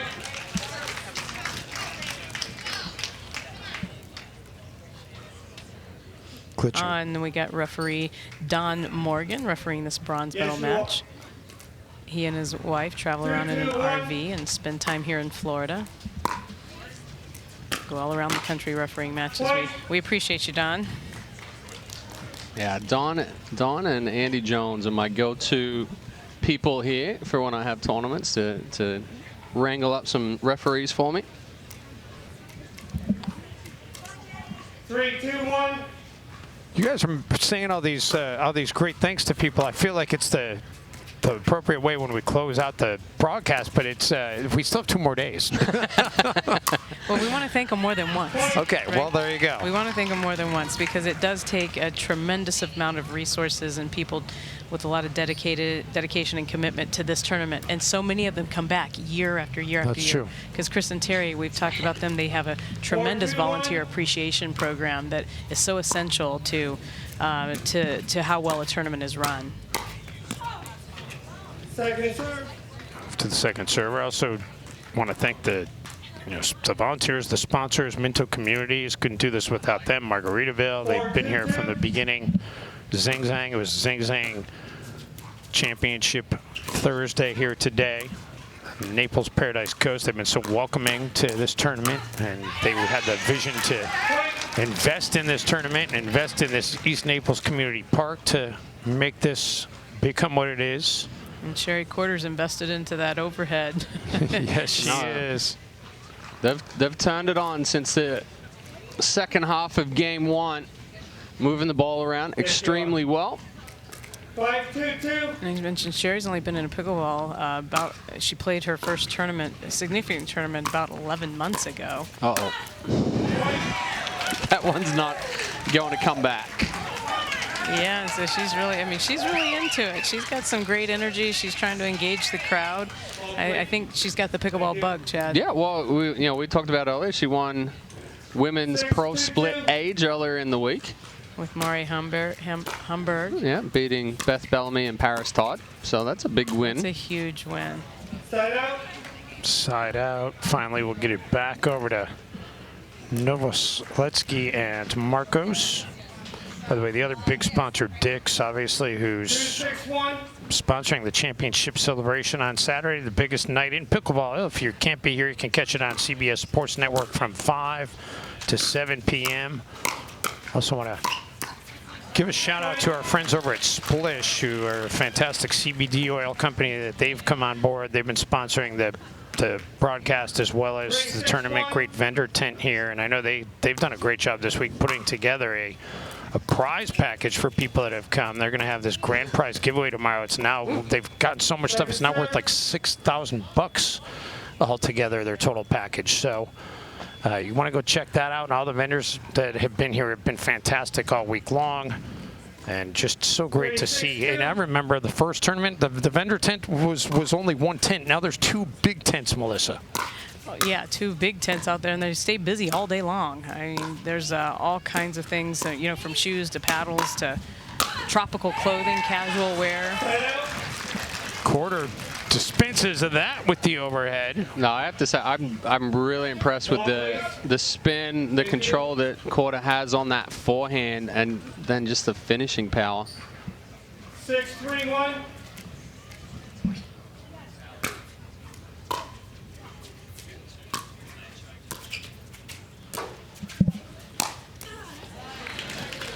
Second serve. Move to the second serve.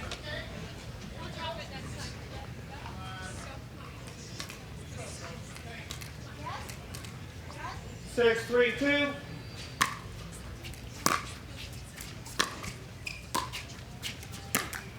Oh, Quarter just a little bit too low on that shot.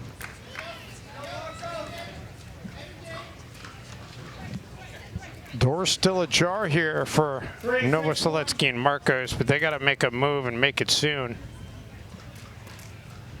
Yeah, they seem to be trying to feel a chemistry between the two of them, Novoseletsky and Marcos. Klitsch and Quarter seem to be meshing a little bit better. Well, I mean, the big difference is Novoseletsky and Marcos started off really aggressive, and they kind of took Klitsch and Quarter by surprise. Now Klitsch and Quarter have been able to move them around, change speeds, change direction, and then they're taking their chances when they get them as well. And they're doing such a great job moving the ball around. It's just creating so much frustration with Marcos and Novoseletsky. And you heard Novoseletsky, really yell out in frustration just a few minutes ago. Sherry Quarter. 6-3-1. Out of Ohio.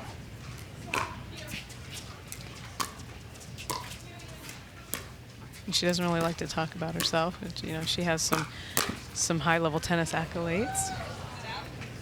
Yes. Second serve.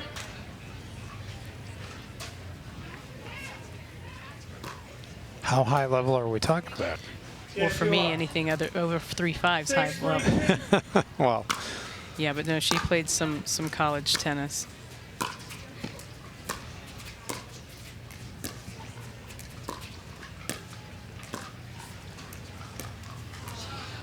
Side out. Unforced error there. So we've had 8 straight serves without a point now in this match. Actually, 9 straight serves without a point. 3-6-1. So we've been stuck on this 6-3 score for a little while.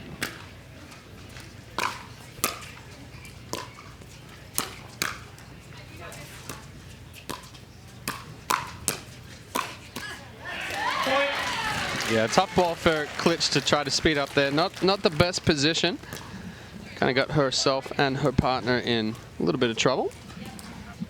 4-6-1.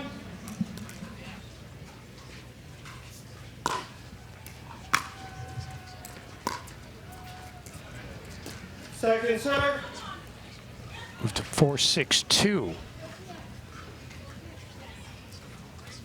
4-6-2.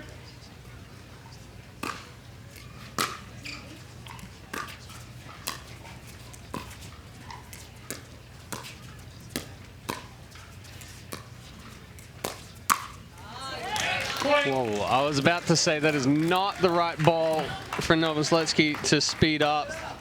Straight into the forehand of Klitsch, but 5-6-2. She got away with it. yeah, she jammed herself up a little bit.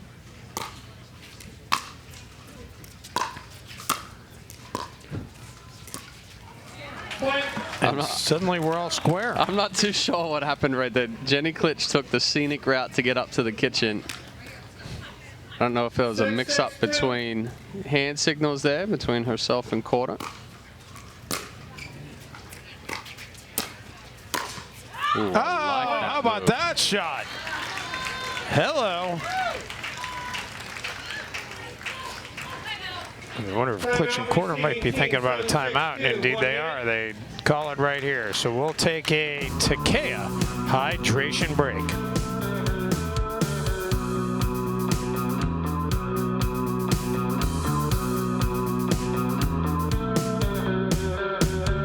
The Minto U.S. Open Pickleball Championships, powered by Margaritaville, are brought to you by Total Pickleball, your one-stop pickleball shop. Free 2-day shipping on the widest selection of pickleball products. By Franklin X40, the official ball of the U.S. Open Pickleball Championships. By Gamma Pickleball, the official grip of the U.S. Open Pickleball Championships. And by Yola, for the champion in you.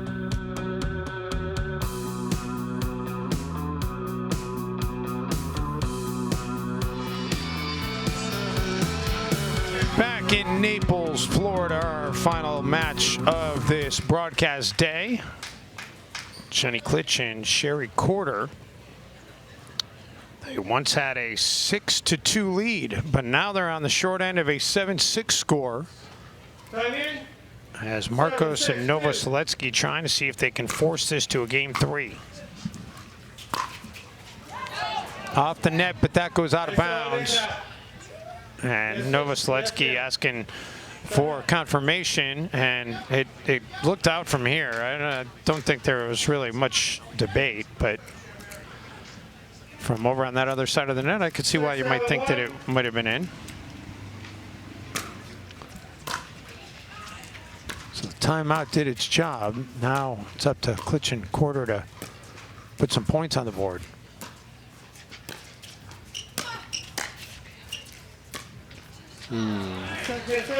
Good get there by Korda. Klitsch cutting that motion off just a little bit. Since their 6-2 lead, they've gone 7 straight serves without a point. Yeah, I like that move there from Klitsch, recognizing that Marcos was not going to get across to be able to cover that down the line with the stack. Good drive, close, and finish. 7-7-2. And a brand new game at 7-7.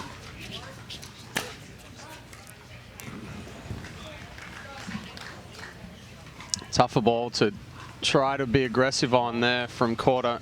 Thank you. Push back and a little off balance.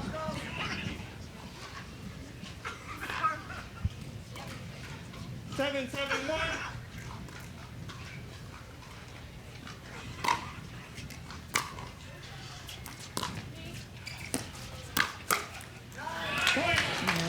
Novoseletsky and Marcos go back in front, 8-7. 8-7-1.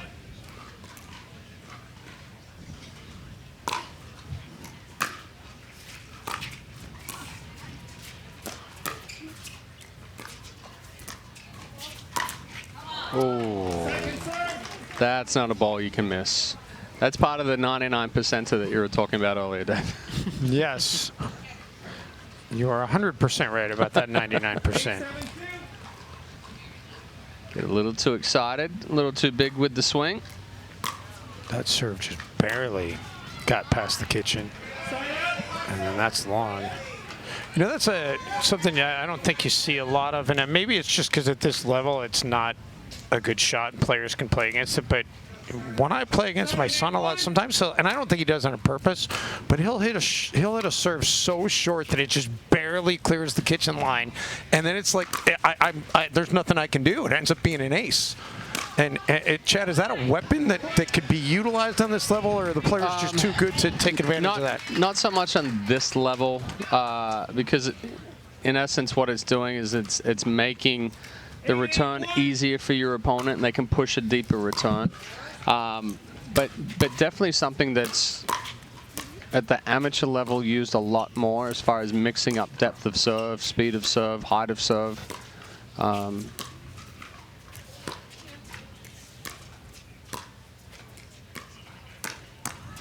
Oh, missed opportunity there. Yeah. But yeah, if let's say you hit 2, 3, 4 deep serves and you see your opponent take a step or two even deeper from the baseline, then yeah, something that's shorter, that's going to die, that's then going to force them back up, and then you push back again. So definitely mixing up the speed and the depth of your serve is valuable. That'll be wide. Klitschin quarter back in front, 2 points away from a bronze medal. Yeah, Klitschin and Quarter certainly haven't let up. They've put a lot of pressure on Novoselinsky and Marcos.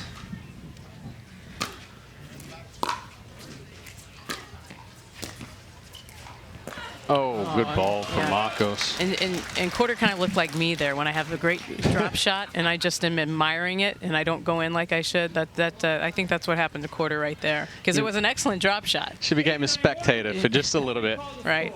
Threw up the footrest on the recliner and just started switching channels. Yeah, and I recognized it immediately.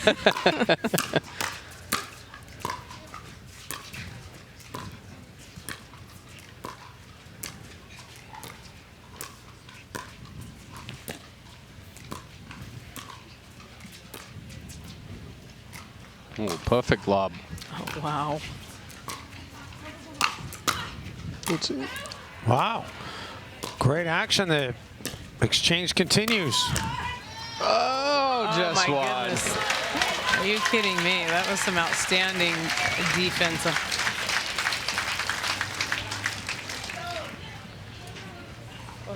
Gives us a little reaction from the crowd. It's a beautiful night tonight. It is. Nice little breeze.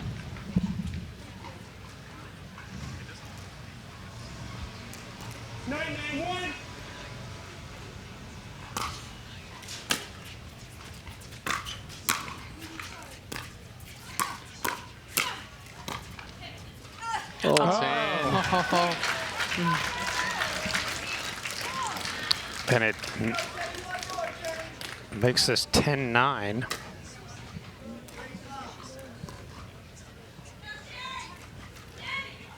At least a foot, half foot inside the baseline there.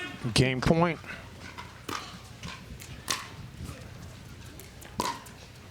What a shot. Ooh. We will go to 3. 11-9 in favor of Novoselinsky and Marcos. So one more game to play here in Naples, Florida on this Zing Zang Thursday.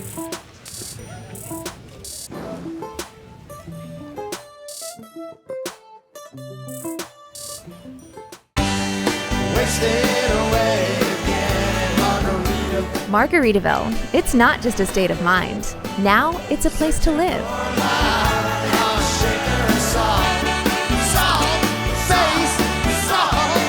Introducing Latitude Margaritaville. New homes in 55 and better communities where you can live the Margaritaville lifestyle every day. Find your new home at latitudemargaritaville.com.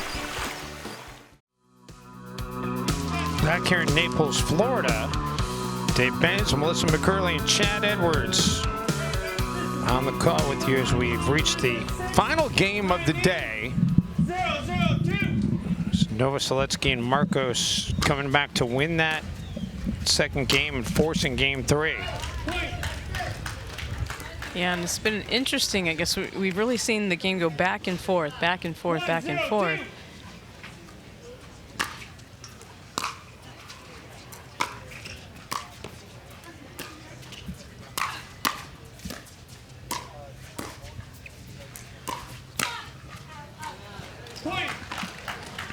That's deep, so 2-0 to start here. Yeah, good pressure from Novoseletsky and Marcos. It's how they started game 1. They came out aggressive. They put the pressure on, but then they kind of eased off a little bit.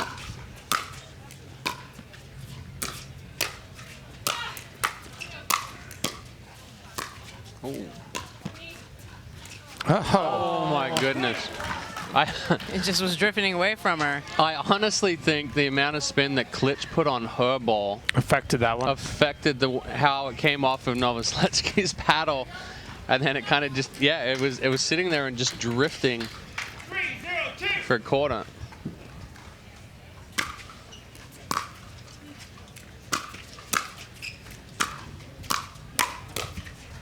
Yeah, that's a good step in and attack there from Novoseletsky. A 4-0 lead. 4-0-2.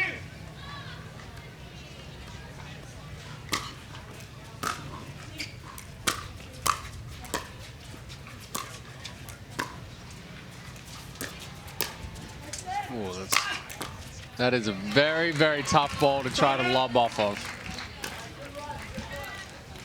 And you pay the price. Yeah. 0-4-1.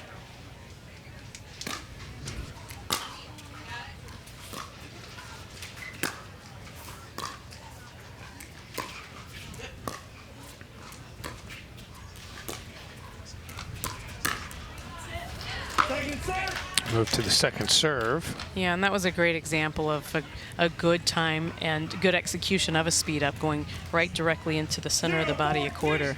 Absolutely.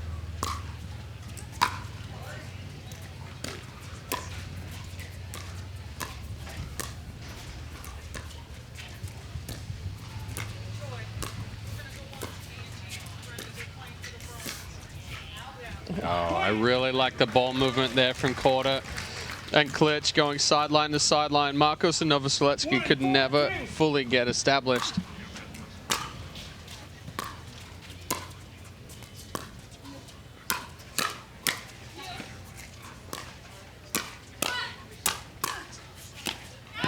Marcos mishits that one. And she's looking, thinking, wait a minute, I'm standing out here in the red. That ball probably could have been out. 2-4-2.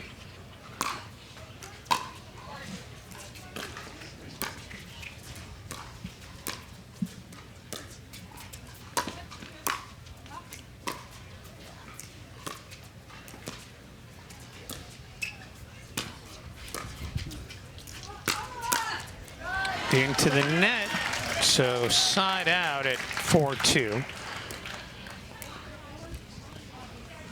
It's so exciting to see these new players coming into the game.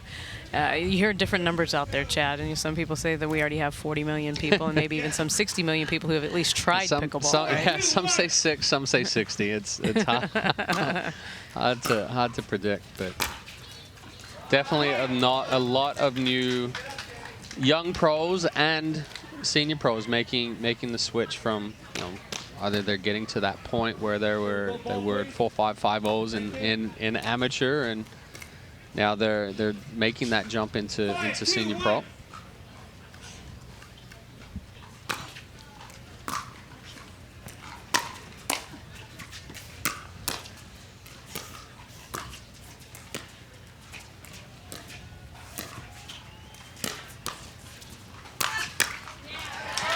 Marcos tried to defend that, but that was going to be tough sledding. And a lot more spectators are coming out and enjoying and watching watching the pickleball matches as well. And really that all started here at the US Open. Yes, ma'am. 5-2-2.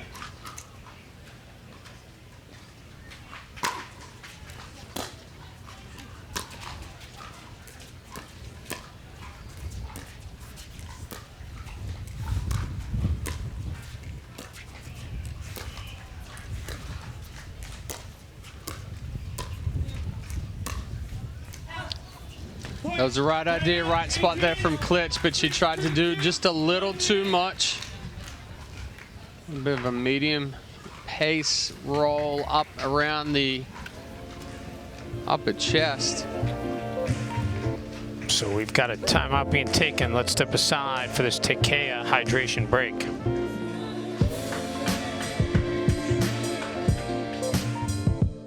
The Minto U.S. Open Pickleball Championships, powered by Margaritaville, are brought to you by Latitude Margaritaville and Minto. Change your latitude to the active adult paradise of Latitude Margaritaville. By Naples, Marco Island, and the Everglades, Florida's Paradise Coast.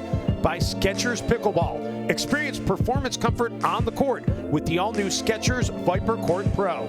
And by Margaritaville Hotels and Resorts. Check in and chill out at margaritavilleresorts.com.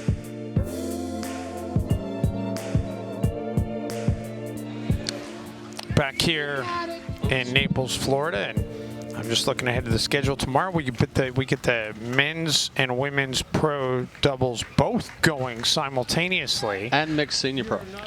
And mixed senior pro, exactly. So the seniors are not completely done here at this tournament. But I'm curious, why the senior men get their own day, the senior women get their own day, and then the non-senior pros, men's and women, they have to play simultaneously. So if you're a fan, you got to make a decision what you want to see.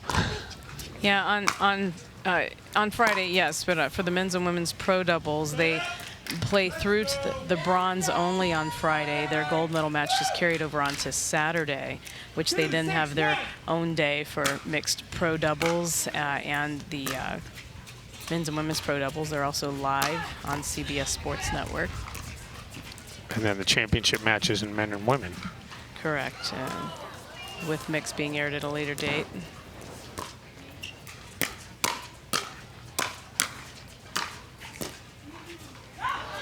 Yeah, so that's a very difficult situation for Korda to be speeding up. She's taking a step back into the transition area. Weight's kind of going back a little bit. Yes, you are. 2-6-2.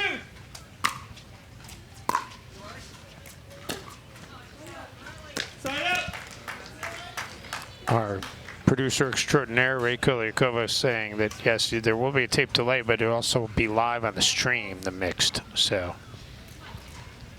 And I think we're streaming some mixed starting at around noon on Saturday. That was something that was a big request from pickleball fans, not being able to see some of the mixed pro that was here at the U.S. Open. And so, as we indicated, the U.S. Open is always looking to improve and take feedback. And now this year, fans will be getting to see some of the mixed streamed on Saturday. And that'll be Chad Edwards and Melissa McCurley on the call. I was going to say, hold on a second. Does that mean I'll stroll in time for the CBS broadcast? Oh no! Does that mean that we're on air for 9 hours on Saturday? Timeout being taken at 7-2 here in Game 3. Let's take a Takea hydration break. The Minto U.S. Open Pickleball Championships, powered by Margaritaville, are brought to you by Paddle Tech, the official paddle of the U.S. Open Pickleball Championships.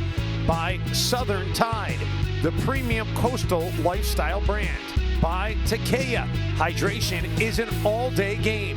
And by the U.S. Open Pickleball Championships. Save the date, April 13th to 20th, 2024.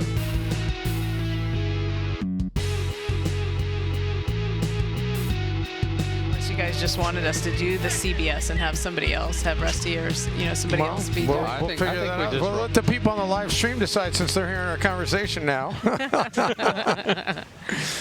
we're talking privately about it. It's going to be a marathon day for not just for us. It's going to be a marathon day for everybody on the production side. And we love pickleball, but to stay fresh, we figure out a way to maybe kind of rotate out a little bit on Saturday so we can stretch our legs, because sitting in one chair for 9 hours that's a long time, even if you're watching the best pickleball tournament on the planet. Yeah, in that case, it's a physical and mental drain.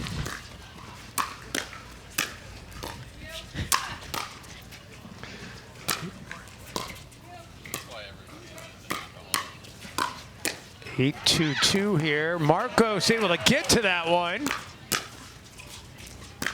But then she puts it into the net. That was probably the best ball for her to drive right there, and she stood up really tall, never fully got underneath it, but she was applying the pressure for sure.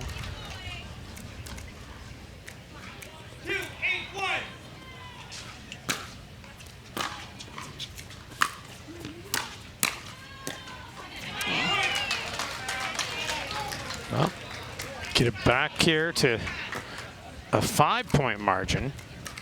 3-8-1.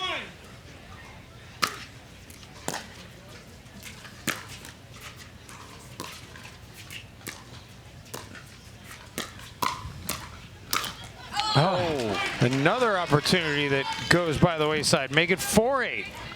Yeah, definitely got away with another one there. Not the best ball to speed up by quarter. A good attack from Novoseletsky. Marcos just getting a little too excited, swinging straight down on that one into the net.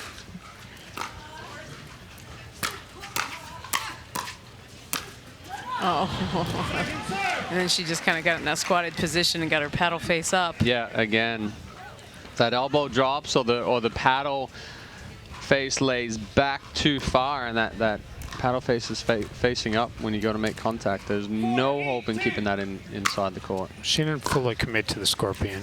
It was half-hearted.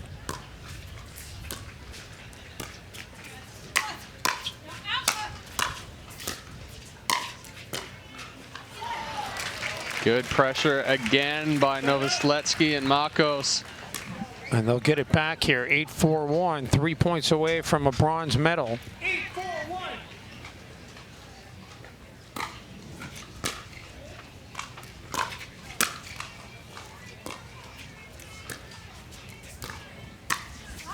Ooh, right idea. Not the best execution. 9-4.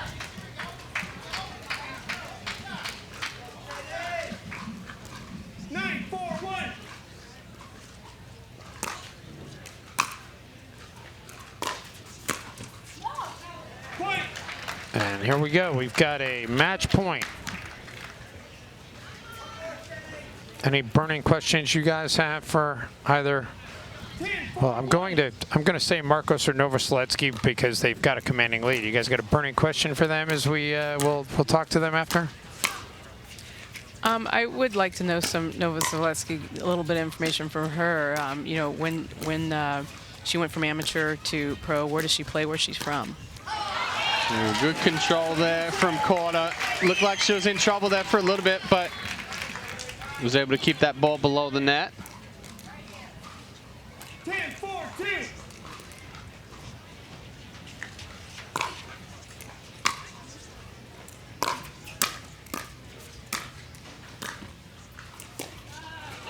And there it is. It took 2 match points, but in the end they win it. So 10-12, 11-9, and 11-4. Novoseletsky and Marcos, they're taking home a bronze medal here from Naples. We'll hear from the bronze medal winners coming up. And you know what, before we throw it to this timeout, guys, because I don't want to do the wrap on the court, the full wrap. I want to thank our fantastic crew. I want to thank Melissa McCurley for doing such a great job. Chad Edwards all day long, all yesterday long, as we see our Rancho La Puerto point of the match. And also thank our fantastic Digital Wave Productions crew and all the people with Pickleball Channel, Rusty Howes, and all of his people for helping make this possible. Don't go away. I'm kind of saying goodbye because it'll be awkward to say it on the court, but I'm going to go down on the court to talk to the winners, and after that, it's going to be see you tomorrow, everybody.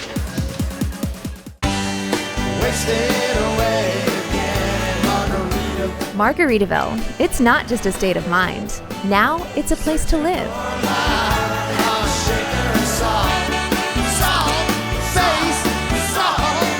Introducing Latitude Margaritaville. New homes in 55 and better communities where you can live the Margaritaville lifestyle every day.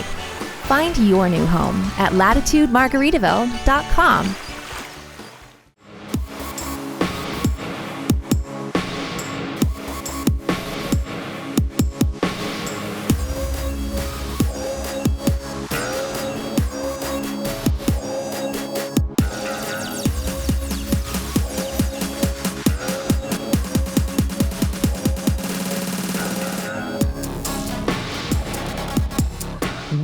Actually back on the live stream, and you see the final numbers from the match, and Ellen Novoseletsky and Jenny Marcos were fantastic in winning the bronze medal here. And Ellen, the question that they had for you was, you were here last year as an amateur and now you're in the pro division. Where have you practiced your skill, honed your craft to be able to come here, be in the pro division and win a medal? I just got older, so now I qualify for the senior pro. Last year I was 48, so I'm 49 turning 50, so that's all I did was get older. Where do you play? Where's home for you? Miami. I play in Miami. All right, well, you're not coming from very far. And Jenny, how about you? How big a deal is this for you here to leave with a medal? It's really a big deal because I've never really come and play this U.S. Open. This is my first time. Let's go Philippines, huh? Yeah. And I got to ask you about Chicken and Pickle, because I love Chicken and Pickle. What's your association with them? Okay, I'm a sponsor player by Chicken and Pickle. Let's go. Yeah. All right, Midwest represented with Chicken and Pickle. All right, we're going to bring in E.G. Fishburne from Zing Zang, who's got your bronze medals. It does. It feels like a gold medal to them. They won their final match of the day, which is fantastic. And that's going to do it for us. We're going to step aside, let them do some pictures. I already said goodbye before the break on the stream. So that does it from Naples. We'll see you tomorrow, everybody, here from the 2023 Minto U.S. Open Pickleball Championships.